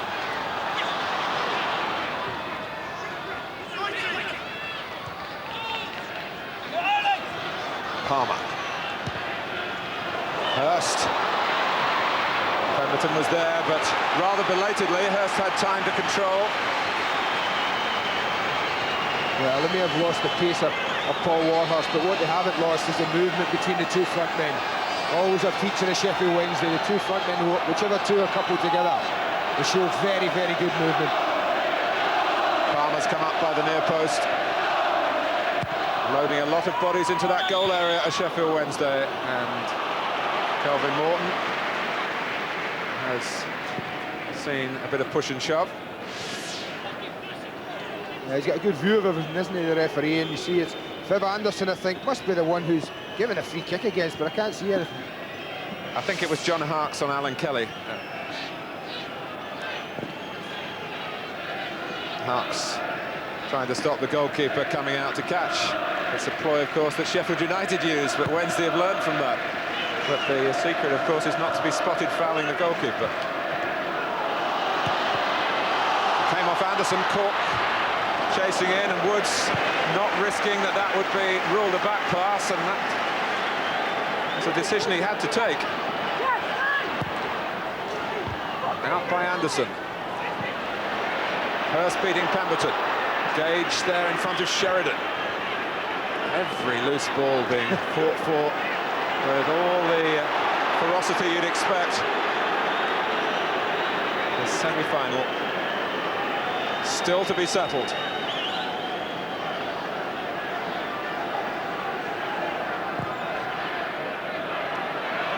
Gale gets to it, but a bit of leaning on.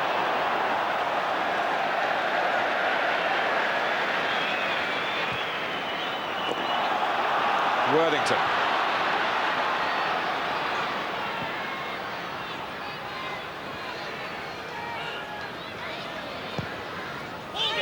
Then Hurst just pulls off. No one comes with him. Ward.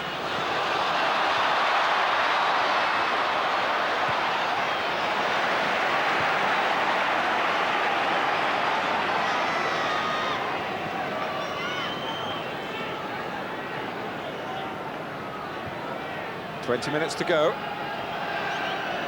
Plus, of course, if required, extra time.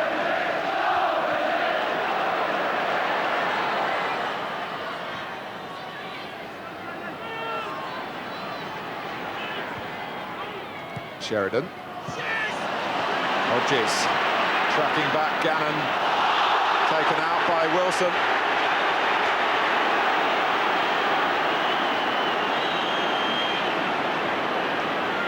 Colin Morton has ruled by word rather than card. Well, I had to agree with him. I think John Gannon does everything right there and going across Danny Wilson. And to be fair to little Danny Wilson, he just tried to step out the way. And I think the referee sensibly there thought that, well, just a little word with him will do nicely.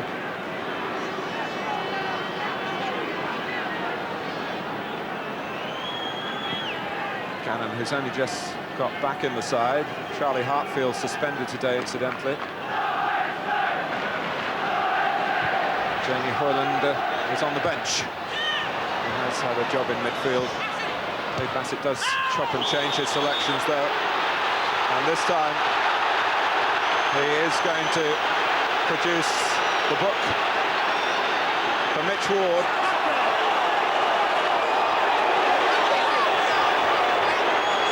On John Harkes. Not happy Dave Bassett at all here. But you can see he's very late, Mitch Ward, and arriving at John Harkes. So it's a son of Sheffield who gets his name in the referee's notebook.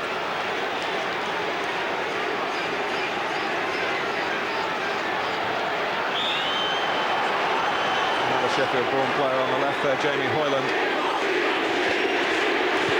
Well, the United fans bellowing at Harkes, claiming that he made too much of that. I think it was just coming at a time where there'd been a series of stoppages. An experienced referee knows that it could easily get out of hand.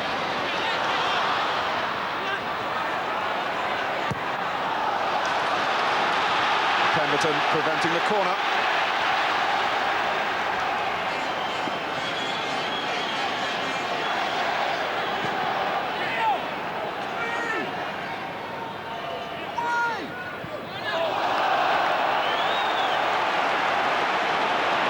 Now, a victim of the battle. It's a corner, by the way, to Wednesday. I think everyone believed, though, that if there was a game filled with stoppages, then that was the type of game that I think most people felt would favour Sheffield United.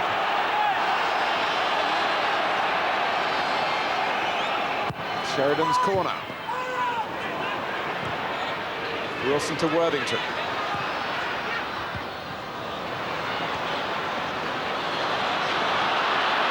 Hodges burst into life again. And now the crowd, the United end, certainly want the referee to even the booking counts. It was Harkes, of course, who was the player that incurred their displeasure earlier in the Ward booking.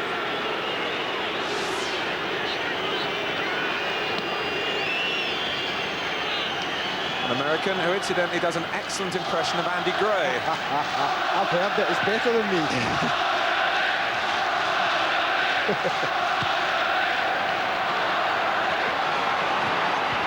Hodges, can he turn here? Well, he did, but Anderson saw where it was coming from.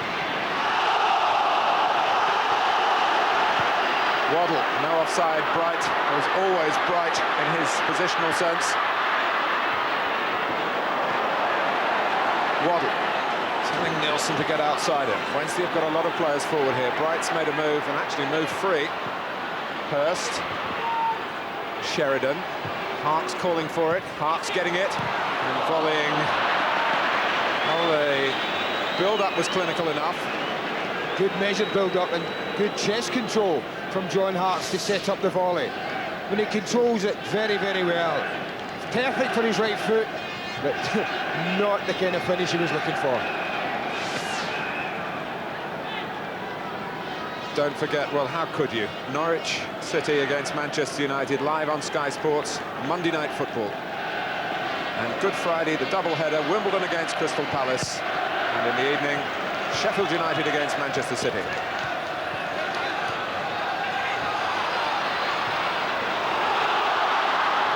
And I just wonder whether we might also fill up our week with a replay in an FA Cup semi-final. Well, it wouldn't be surprising, would it? You just wonder where the breakthrough's going to come here. Piece of Waddle magic, maybe. A long free kick into the box where Brian Deane causes a bit of confusion and they get a little scrappy goal, who knows? But it certainly is fascinating stuff. Well, it is particularly so because the methods are very different. No one has changed anything for the benefit of Wembley and for the benefit of a semi-final. They've been true to the way they played in the league and in their cup run, both sides. When the ball's on the floor, it usually means Sheffield Wednesday have got it. If it's bodies being thrown into the penalty area and looking dangerous, just as dangerous in their own way, and that's the Sheffield United way.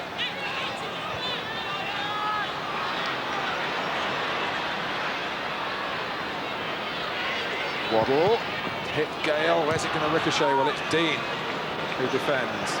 Dave Bassett has a great saying, there's more than one way to skin a cat, and football has the appeal of different methods, different styles. Nielsen.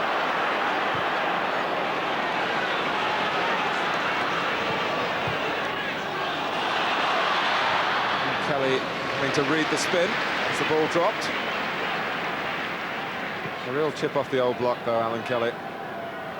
His father played almost 50 times for the Republic of Ireland. Alan has now started his own international career.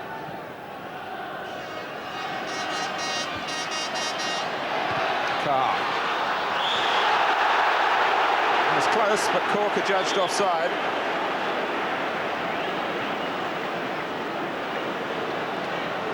It's not happened often, has it, at all? It just drops to Frans Kai. You see what he's trying to do? He's just trying to help in the danger area. Put them under pressure again, and Alan Cork just about a yard offside.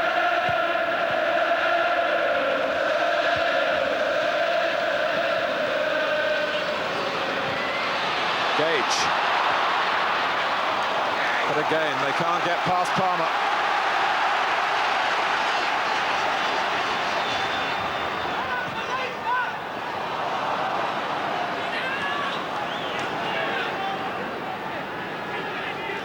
Sheffield United, their first semi-final for 32 years, looking to reach the final after an absence of 57 years. They've not won the competition since 1925.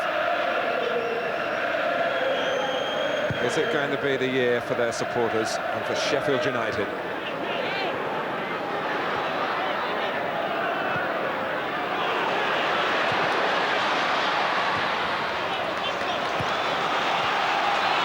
Well, they've certainly looked more comfortable in dealing with Sheffield Wednesday's attacks in the second half than they did in the first. So that's something that would greatly please Dave Bassett. And on the other hand, I just feel that they've got more confidence in their own ability that they can get another one. I think the goal was a tremendous shot in the arm for them just before half-time. Ward. Deane.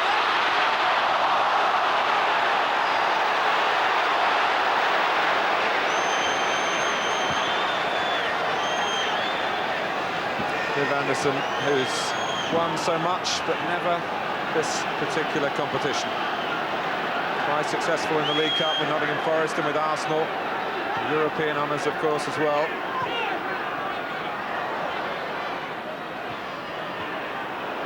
Waddle. Against Ward. And still just the 2 goals from the 2 old stagers, if Chris Waddle would forgive me for bracketing him with Alan Cork.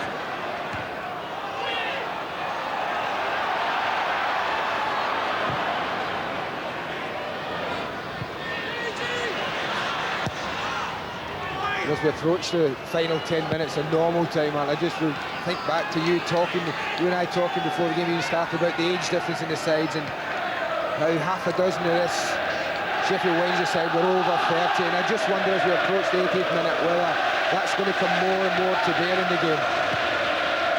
Hurst, Sheridan, and here comes Waddle. It's opened up for Wednesday.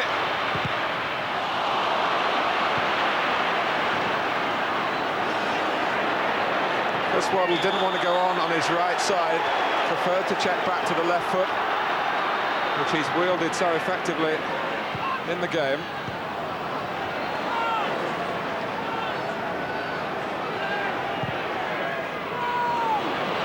This is David Hirst. And still Hirst! Oh, of course, really until the emergence of Warhurst has been regarded as Sheffield Wednesday's #1 hitman. And this why.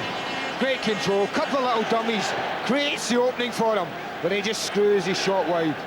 But the Waddle chance moments before was a much, much better one. Great vision from John Sheridan to flick him through, and I expected more from Chris Waddle. You see the little gap there, and he's trying to bend it into. And I just thought a little feint, it could have gone the other way, and things might have opened up for him.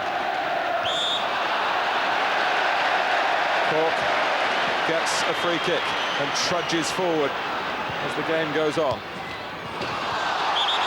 Worthington was late. He'll be big for that, Martin, definitely.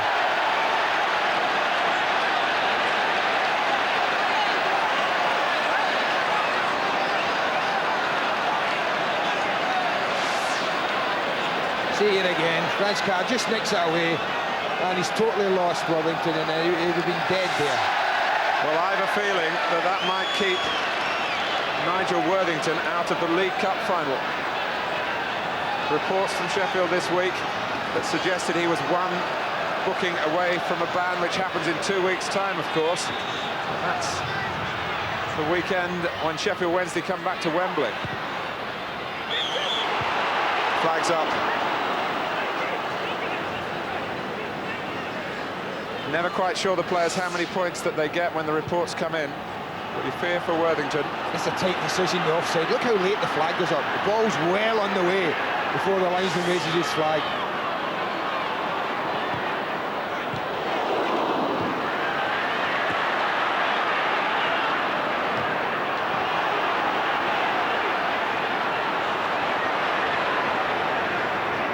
Waddle. Here's Harkes. Worthington getting his mind back on the job. Very effectively too. Harkes for Mark Bright. Wanted too much time. Thought perhaps he could roll round the defender there. In goes Hirst this time. Can't get it on the stretch. What a tackle from John Pemberton there.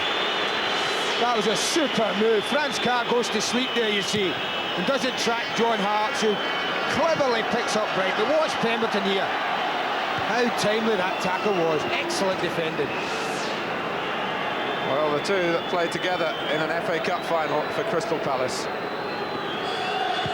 And opponents there in a key moment in this Sheffield semi-final.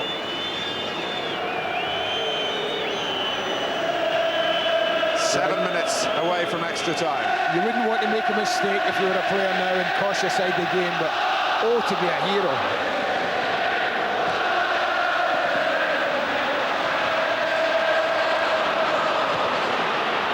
Sheridan for Waddle. And here come Wednesday with Bright.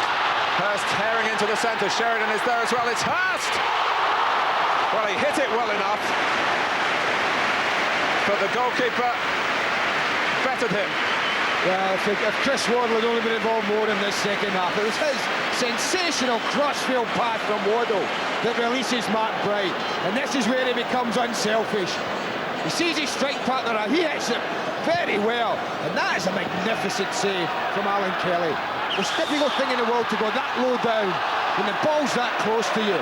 The keeper did everything right. Well, if you go to watch any top team training and study the goalkeepers, for hour after hour they work on those situations, getting down quickly to balls knocked at them.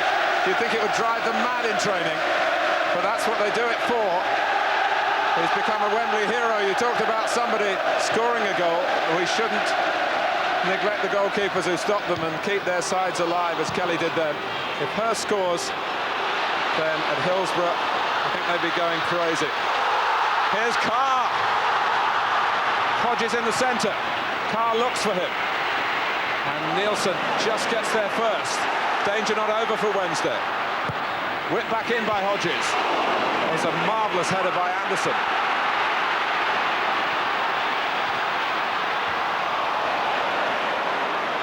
Gannon. Wednesday have had that great break a moment or two ago. Try to catch United out of position. Waddle brilliantly to Hurst. Here's Harkes. Could this be a winner for Wednesday? And Hurst.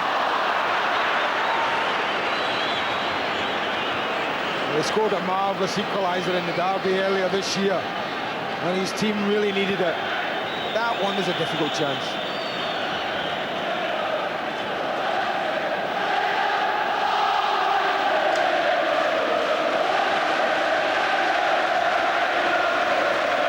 The referee's gone across to have a word with a linesman, John Hilditch.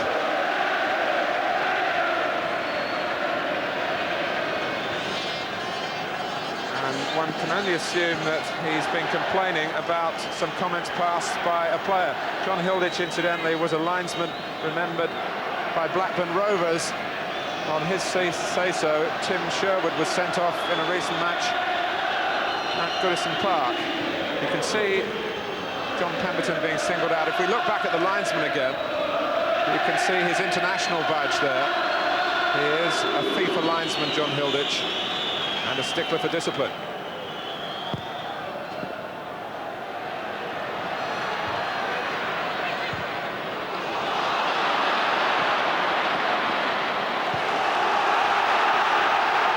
It is a throw to United. Whitehouse. Ward, that might have been handball. Wednesday got the ball in any case.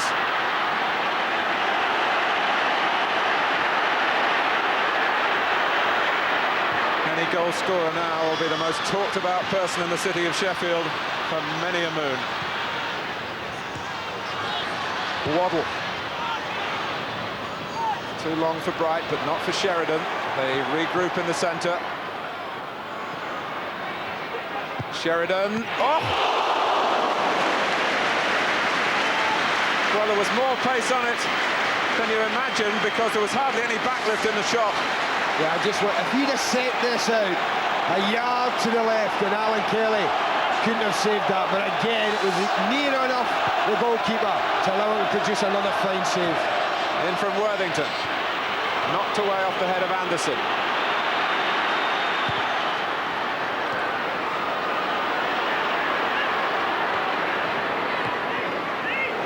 Whitehouse. Two terrific stops by Alan Kelly in the closing stages. Well, the game bubbled right from the first minute, after which Waddle scored.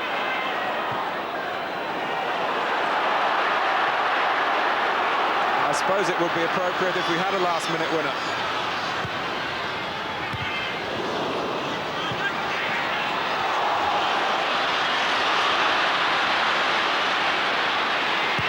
Hodges looking for the killer pass there, a la Waddle. Well, they're certainly finishing the 90 minutes very strong, Sheffield Wednesday.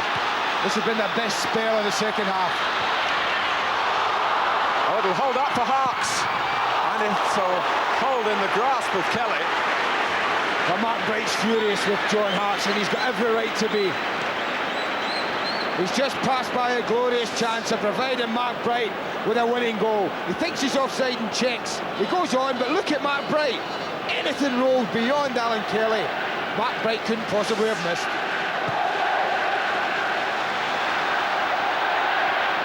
Off the head of Anderson, it's Gannon. Well, it certainly dipped the shot, but it was quite a long way wide.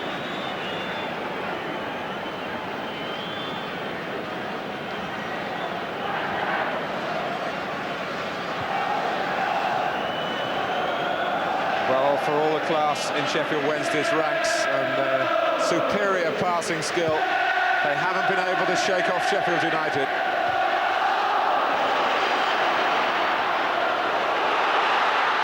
Woods had to get it away from the large frame of Brian Deane then. Calvin Morton says play on. And he's looking at the watch at the moment. And Kelly in command again.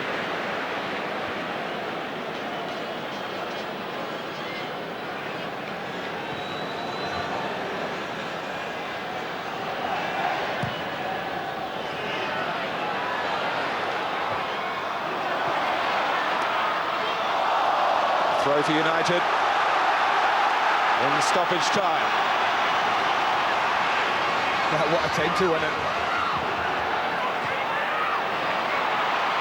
Ward, Cork comes here for Hodges. Cork and Dean in the centre, and the ball with Waddle.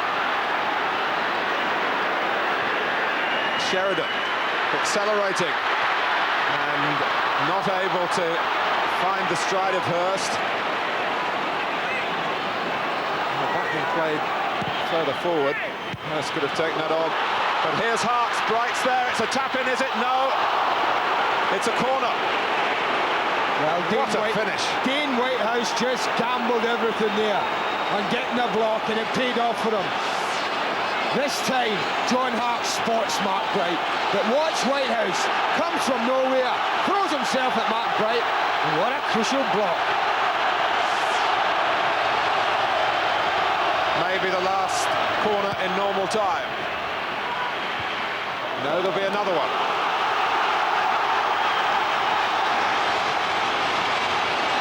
Extra time looming large. Sheffield Wednesday have a matter of seconds here to settle it their way. Oh, that's a thank you very much corner if you're defending it. It really is. 2 minutes into injury time, straight into your goalkeeper's arms.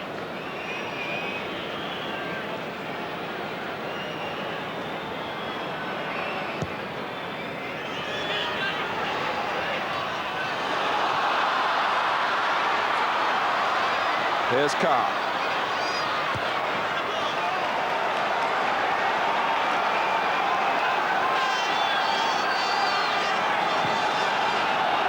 The third minute of time added on.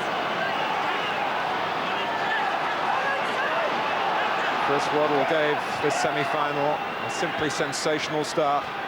Alan Cork with the equaliser right on half-time. No change in that position through the second half, not yet. Appeals for handball against Palmer. Hodges leading the chorus.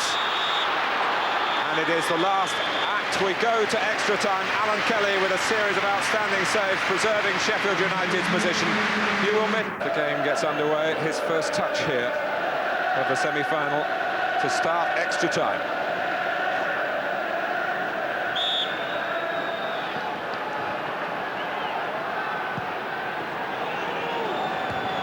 I think you were a little surprised that Glyn Hodges was the player taken off. Yes, I mean, I thought that Glyn certainly was one who, down this left side, or the left side of Sheffield United, they'd offered him a quality and a craft. But it may be that he's picked up an Auckland, we're not too sure about that, but whether it was tactical, we'll have to wait and see. Mr. Cool was Carlton Palmer. Here's Sheridan. Harks, who was prominent in the closing stages, and is again here with Worthington. Bright going to the near post. Oh, it's a tap-in, no! Kelly has kept it out from Hurst this time. Well, that looked a formality for David Hurst and Sheffield Wednesday. Alan Kelly had other ideas. The tally of splendid stops from the United goalkeeper getting bigger and bigger. But he's in the firing line again, or is he? From Harks. Sheridan could be teed up here. It was beyond him. It's Wilson. Now Waddle. That's over. Oh, what a save again from Alan Kelly. I think what deceives David Hurst here, it's a wonderful flowing move. You watch the way Mark Bright goes in and it spins off him there. And I think it catches David Hurst on the end of the toe. I don't think he's a full contact on the ball. And that's enough for a scampering goalkeeper. You see, kind of slices the ball back towards Alan Kelly. And that's enough for him. Kelly was just trying to get across into the area where he thought Hurst was going to hit it. And in fact, might have saved it even if he'd hit it better. He'd moved so quickly. I think if we'd have got full connection on that, David Hirst, I think we'd have been picking the ball out the net. I wouldn't have expected him to miss it, but I think we'll find when you ask him after that he didn't quite catch it. Caught him on the end of the toe and spun away towards the goalkeeper. Hirst had 45 minutes here with England, of course, against France.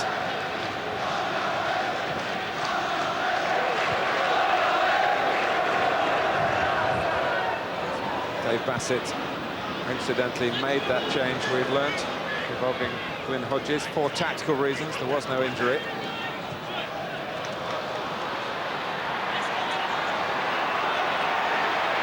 Waddle. Wilson went outside, but they were almost in each other's way there, so Waddle looked infield. Danny Wilson keeping it ticking over in Wednesday's midfield.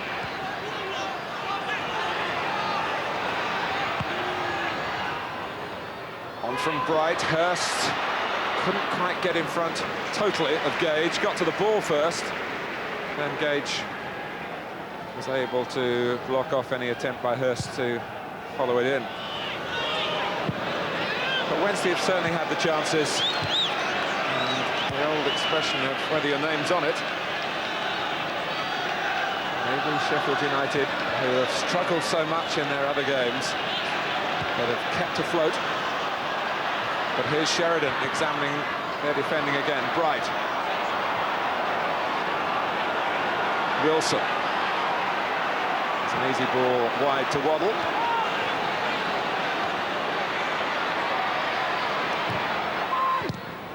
Wasn't easy at all for Pemberton.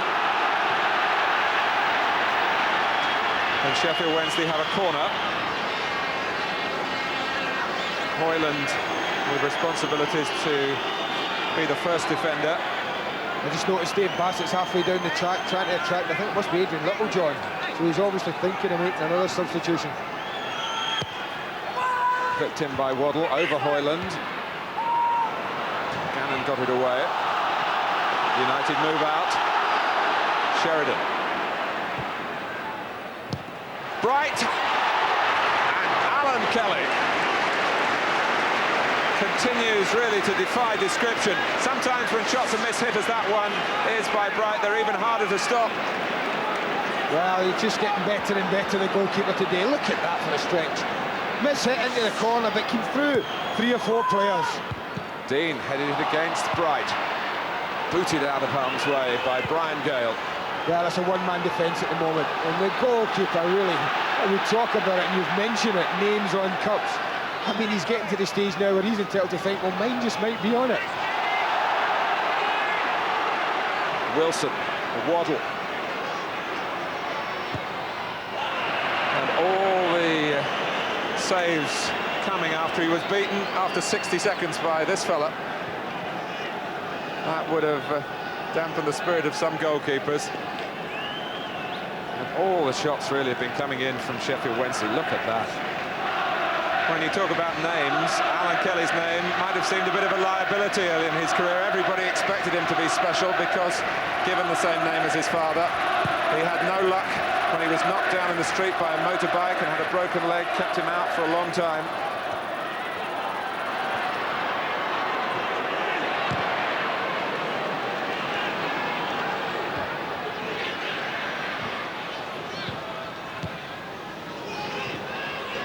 Anderson.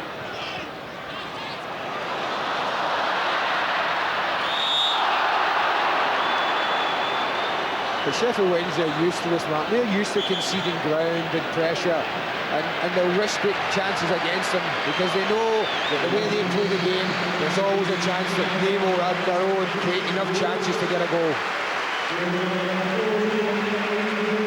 Off comes Ward, on comes Adrian Littlejohn, who has chipped in with 9 goals this season.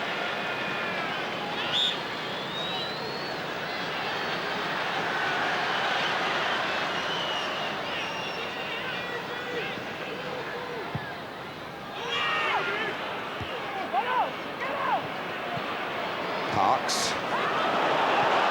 Hirst coming across. And Gage having to really scurry to get back with him. But that he's done. And then given the ball back to Harks. Sheridan. Sheffield Wednesday, patient, passing the ball. And probing away to try and penetrate here. Back to Kelly from Hoyland.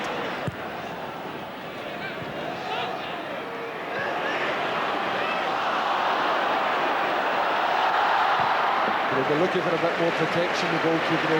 The second so well, I can't continue to make these breathtaking saves. You know, stop them coming at me. Waddle again with wonderful range in the pass. Harks thought he would get that on the cruise, but the ball must have hit a drier part of the pitch and kept on rolling. Sheridan for Hurst. Is it going to happen for Wednesday here?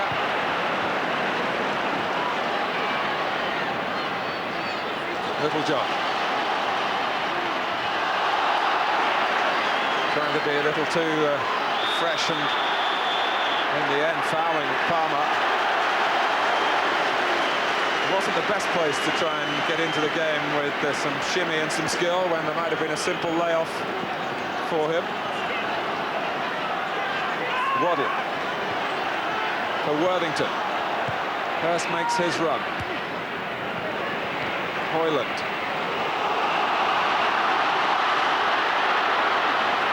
Well, Carr should be able to sprint away from Sheridan. He's done that, but Palmer's a different proposition. Yeah, as you remarked in the first half, you can't show that much of the ball to Carlton Palmer and expect to get away with it.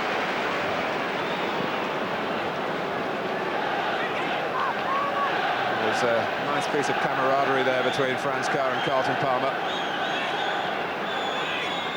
There have been very few flashpoints in the game, for all its intensity, for all its importance. And still just one goal apiece.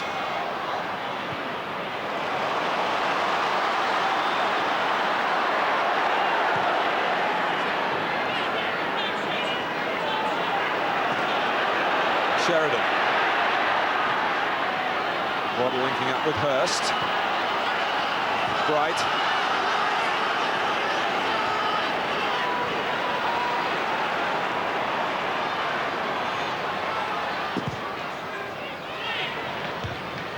Anderson, not just getting to it, but making sure Sheffield Wednesday kept the ball by steering the header to Sheridan.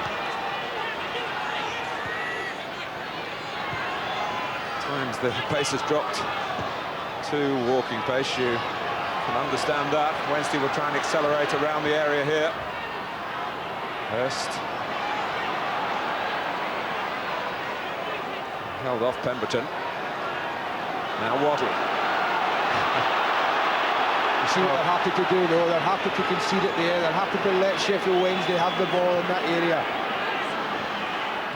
That might still be something they regret. Waddle offside, Harks.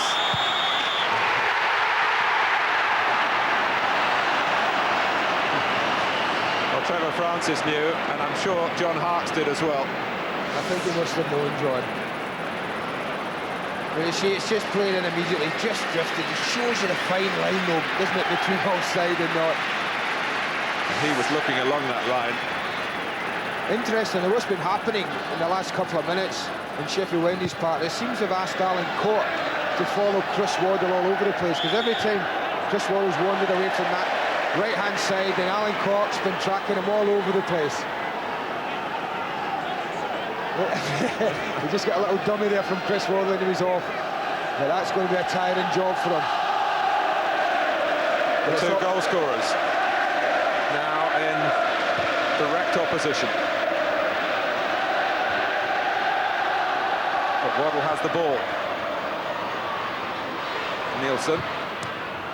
Hurst. Could he reach it here?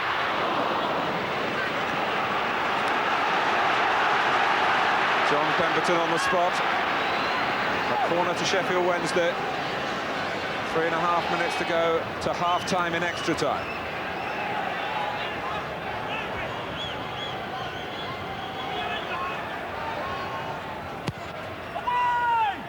Viv Anderson jumping.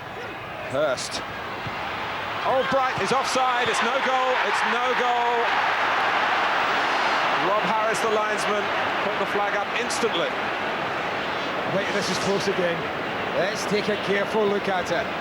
Viv Anderson gets up very well and keeps taps the ball in there. And it's Hurst who hooks his foot round it, and I think, yeah, give the linesman credit, I think he's spot on there. It was noticeable, just glanced over to the bench, the Sheffield Wednesday bench, when Mark Bright hit the net there. Not one of them got up that time. It's almost as if they'd resigned themselves to the fact that it wasn't going to count. Well, they were probably absolutely dumbstruck that Kelly didn't save it. Little job. Needed all the international know-how of Nielsen then. Danny Wilson. Turning into Hoyland, and the break of the ball is Sheffield United's. Carr keeps it in. There's not much cover on Worthington if he can get the better of him. Palmer comes across now, can't stop the cross. Parks. 2 up for Wednesday. Down to Gannon from Gale. The Wimbledon connection. It's all over the place today.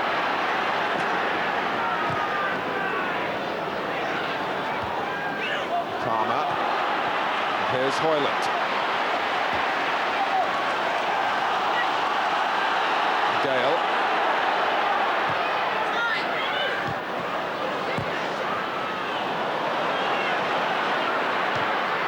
Ooh, Hurst, who has something of a history of getting booked in derby games. Yeah, we've spoken about these kind of instances, haven't we, a few times this season, when a defender's clearing the ball like that, and a striker's coming across, committed to the tackle, and it's in the follow-through where the injury occurs.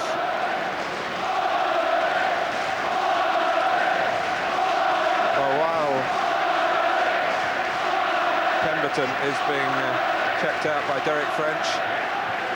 David Hurst just went across and had a word with Alan Smith in the guise of collecting another tie-up.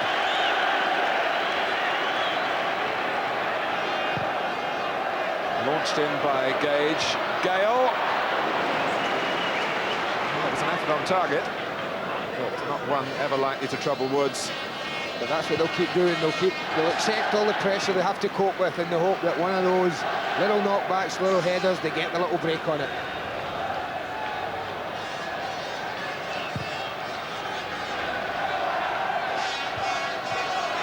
Cork.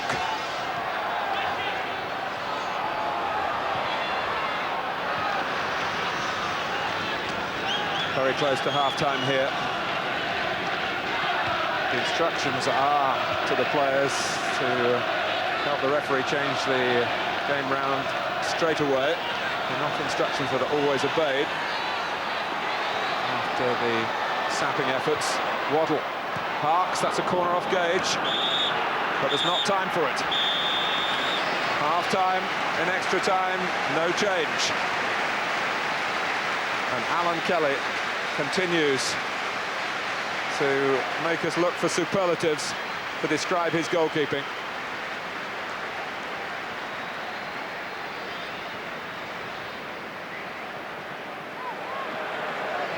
Trevor Francis has still got the option of involving Graham Hyde.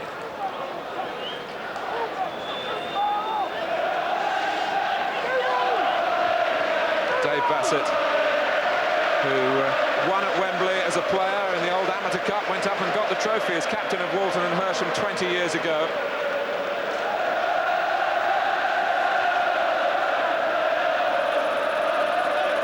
There's some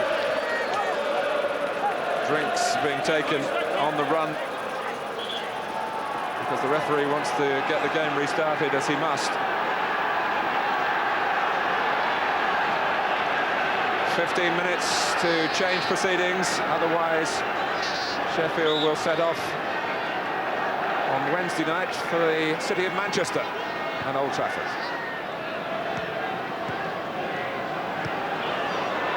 Nielsen.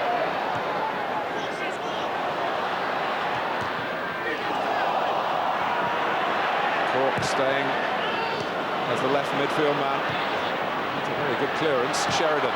It's a tired-looking clearance. Nielsen. Hurst had to look the other way because Sheridan is down hurt. Tenacious work by John Gannon. Dean, can he get away here? Out comes Woods, and just when it looked like a one-on-one, that really does give greater concern under the new regulations for goalkeepers, who could end up sent off as well as being beaten. But the ball had enough pace on it to get through to Woods. Bright is behind Harkes. Wilson, here comes Worthington. Waited well for him, and it's produced a corner. And Sheffield United were happy to have Franz Carr's pace there. Anyone else on the pitch probably wouldn't have caught him.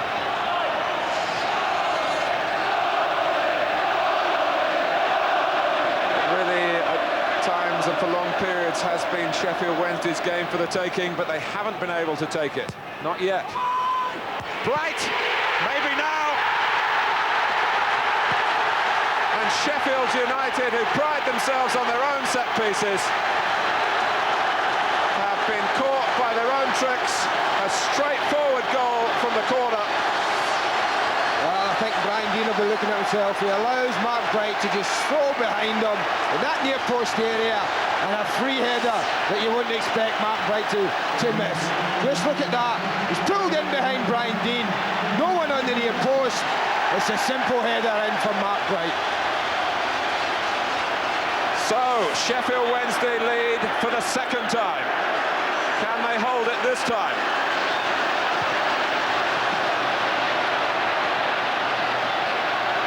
Dean for Hoyland.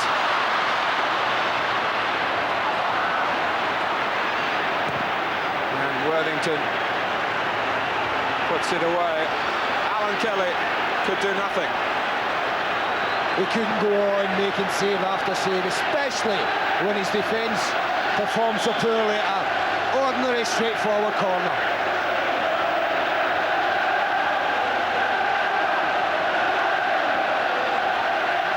Here's Carr. The one thing we can be sure, this Sheffield United side would not accept defeat. They will not be allowed to until that final whistle blows. And now they have a free kick.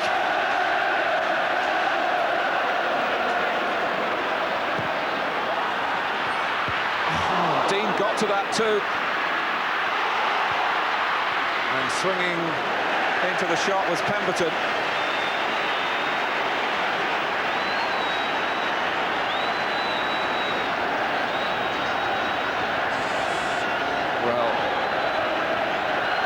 All the tension summed up by Trevor Francis there. But Sheffield Wednesday are in pole position.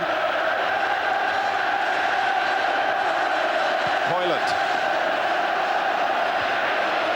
Worthington in the way. And this is the most important time in the game, Mark, for them to get, when they get the ball, Sheffield Wednesday to hold it. But this is from the reverse angle, the other side of the pitch. Again, it's a free header. No pressure on Mark Bright, and no surprise that he found the net.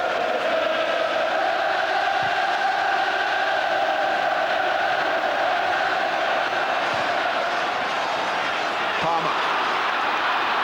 Well, there's no doubt that the seeds at Sheffield Wednesday were sown by Ron Atkinson, but we should point out that the two goals here have been scored by Trevor Francis signings, Chris Waddle and Mark Bright. There's no one to the right of Waddle yet. Nielsen wanting to hold and not really overcommit himself now. Waddle loses out to Dean. Carr making up the ground on Worthington. But that's what they've got to do. They've got to keep the ball now, Sheffield Wednesday. If they decide that they're going to defend deep and they're just going to clear it anywhere, then that is all that Sheffield United will need as an incentive to throw the ball into the edge of the box and throw players forward. Well, it seems a long, long time since Chris Waddle scored. It's the Mark Bright goal that has got the blue and white flags being waved. And another player in a blue and white shirt coming on, Graham Hyde for John Sheridan. And Richie Barker with some final words here.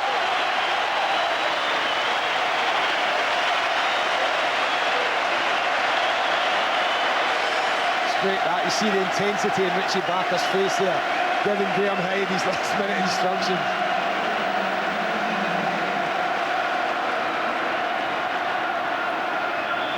Well,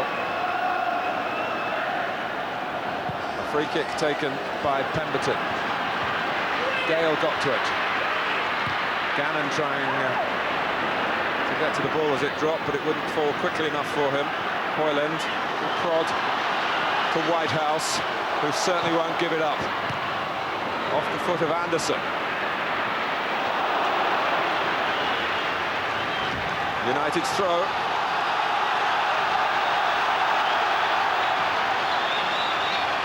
Can the Blades find their cutting edge a second time? Oh, Wood started to come, didn't in the end, left it, and wisely it seemed for Viv Anderson. Hurst for Bright.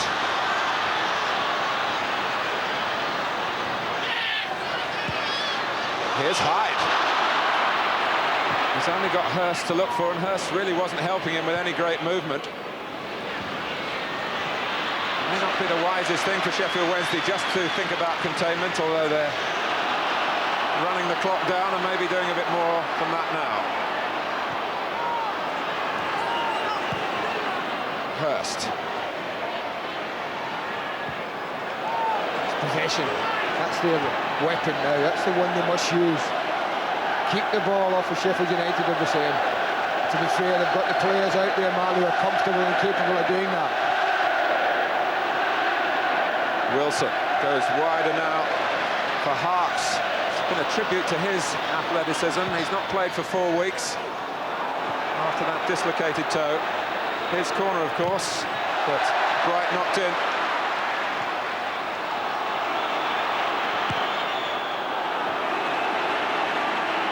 Whitehouse. There was a little nibble of a foul there by Littlejohn on Waddle, who is well versed in the continental ways of just taking the steam out of the game in the closing stages. Is that the face of defeat? Not yet. He should know better than anyone what battling players he's got. And Trevor Francis doesn't look like a man who's counting his chickens either. They both look very similar. I'm not too sure who's got the defeat and who's got victory in mind.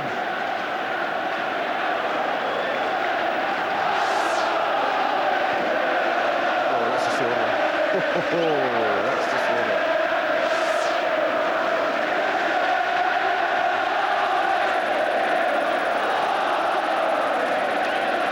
Well, the mood and the contrasts have never been so different, really.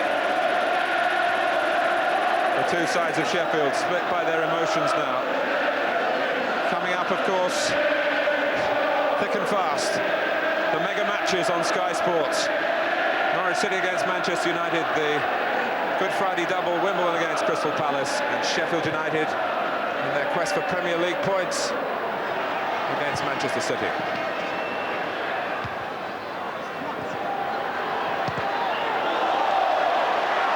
Oh, well, difference of opinion between referee and linesman there. And there's only one winner.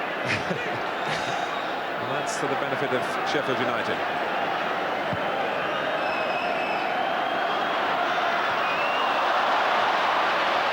Gage for Cork. Littlejohn, it's wide.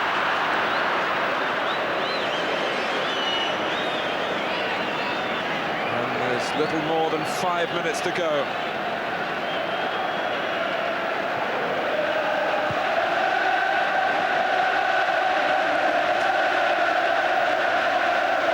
The blue and white outshining the red and white.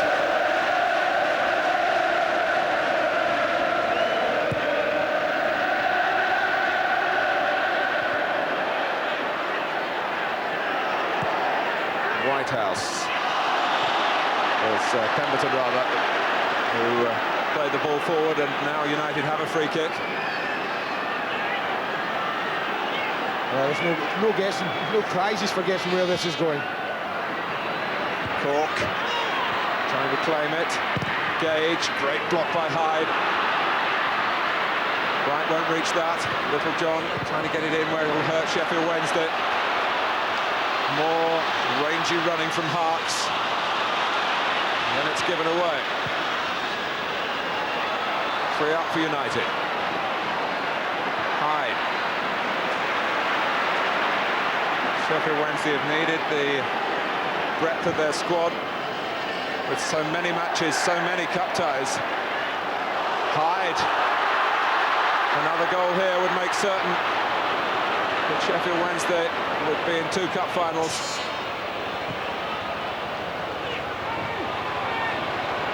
Now Harks. Danny Wilson, who indulges in the shot with some justification. Well, he's probably getting a shout from all these players to keep it, keep the ball, pass the ball. But Danny thinks, hold on a minute, I fancy a little goal here. Make a name for myself. He has been a Wembley scorer before, of course, with Luton in that dramatic League Cup win over Arsenal.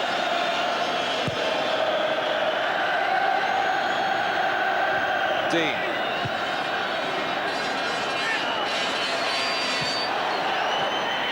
Waddle, the runner here is Hyde. Hurst is in the middle. It's a corner. That will be useful to Sheffield Wednesday in more than the obvious respect. They won't be rushing to take it.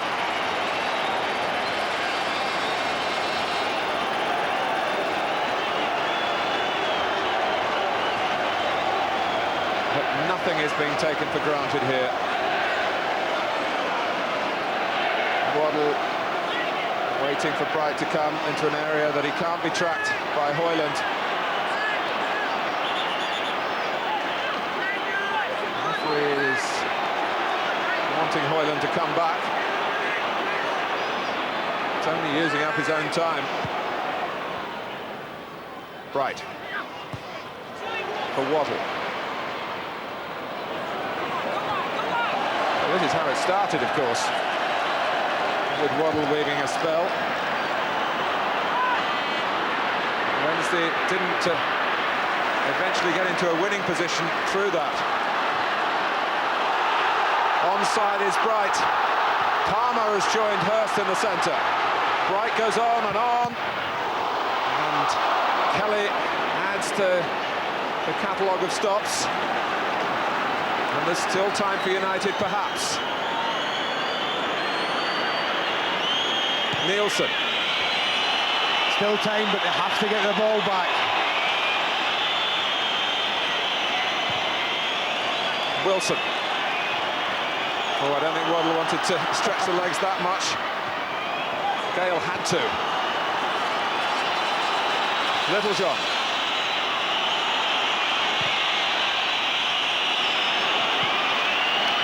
Wembley history tells us to wait until the very last kick on the ball, the very last blast on the whistle. Harks. Waddle's available here, totally unmarked.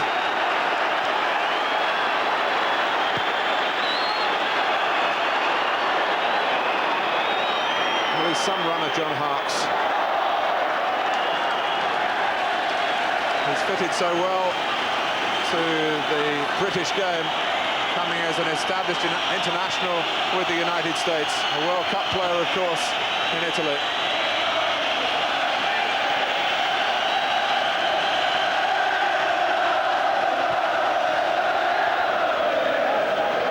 Hurst.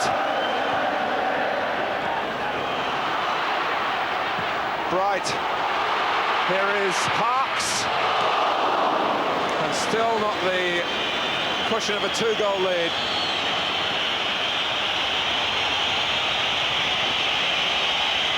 Well, there'll be some tears shed here at the final whistle. Tears of joy and tears of despair.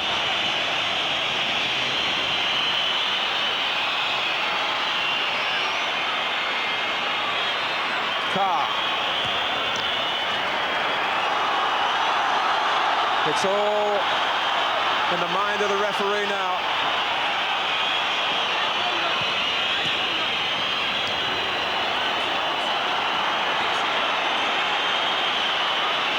extra time is up. It's injury time at the end of it. Palmer, who's played through the pain barrier superbly. Whitehouse wanting the long throw. It is the last throw of the dice as well for Sheffield United. Woods comes, punches well. Mark Bright has won it for Sheffield Wednesday. Sheer joy for the blue and white side of Sheffield.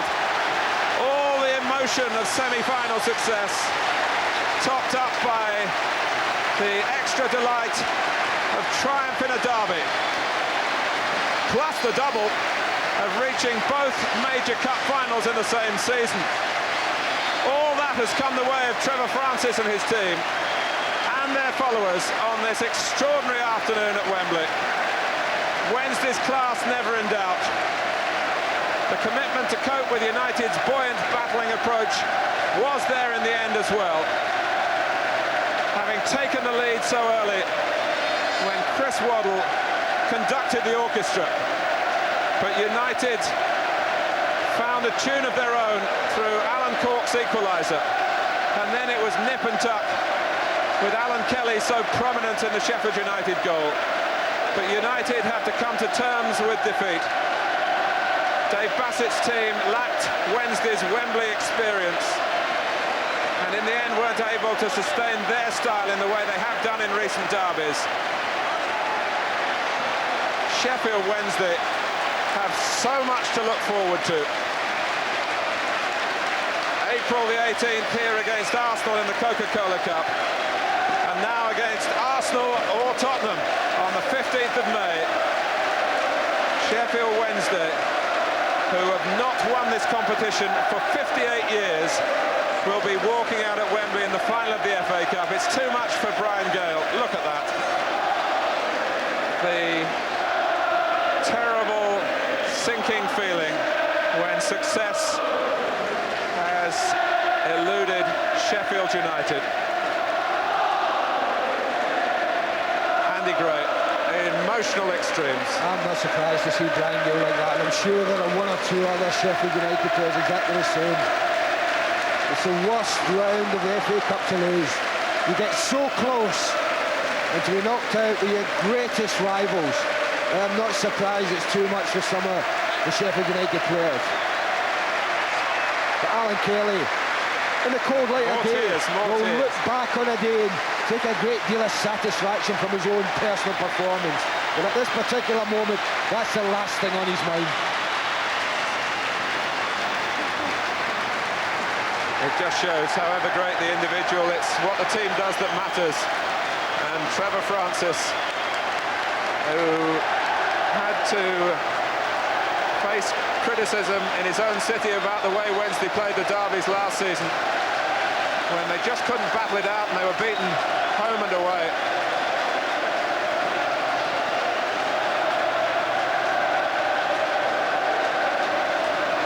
So much said before the game about David Hirst and Paul Warhurst, but Mark Bright, the man. But the one thing that was said before the game about the three of them was the one who was definitely going to play was Mark Bright. It was a question about David Hirst or Paul Warhurst as his starting partner. And certainly Mark Bright's rewarded his manager. And repaid all the investment in the transfer market. And Chris Woods, who coped admirably, having been injured at what looked a crucial stage. Mark Bright's 17th goal for Sheffield Wednesday. And remember, he started this season with Crystal Palace. And the manager, who had a look at him and said, yes, I want to sign him, will take wonderful satisfaction from that. Well, how are they going to celebrate if they win the cup? I don't think that's a celebration of a normal semi-final win. We said all along this day was special.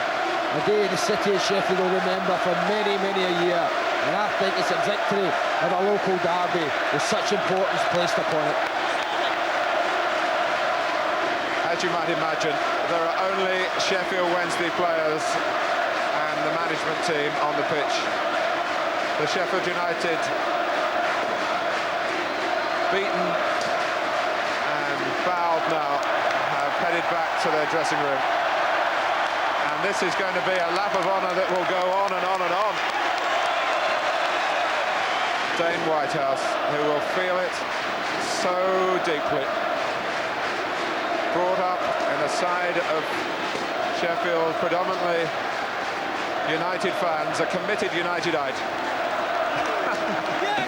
And Carlton Palmer's never out of the picture. I hope they don't room together on England trips, I'll tell you. There'll be some questions being asked.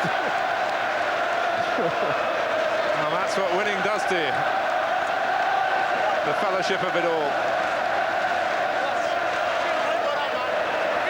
And you have to say, Sheffield Wednesday, the way they played, since about autumn time, really, they've lost only 2 of their last 24 games. 17 wins, 5 draws, and just those 2 defeats. They've got used to winning, but this is a different kind of win.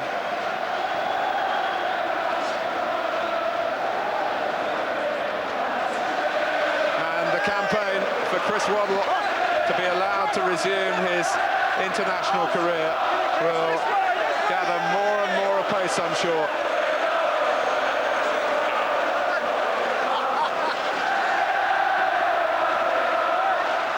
Wednesday, who have played the football, and no surprise in that, but couldn't shake off Sheffield United.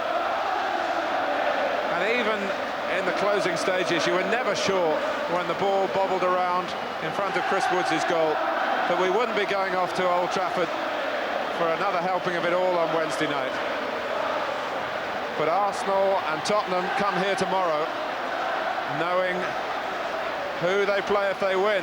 Now, I wonder whether Trevor Francis is going to try and find his family here. His wife, Helen, well, we saw that once before after a vital win for Queen's Park Rangers against Liverpool. And his children as well, Matthew and James. Well, that really is what it's all about. Football and family, you can't ask for more than that.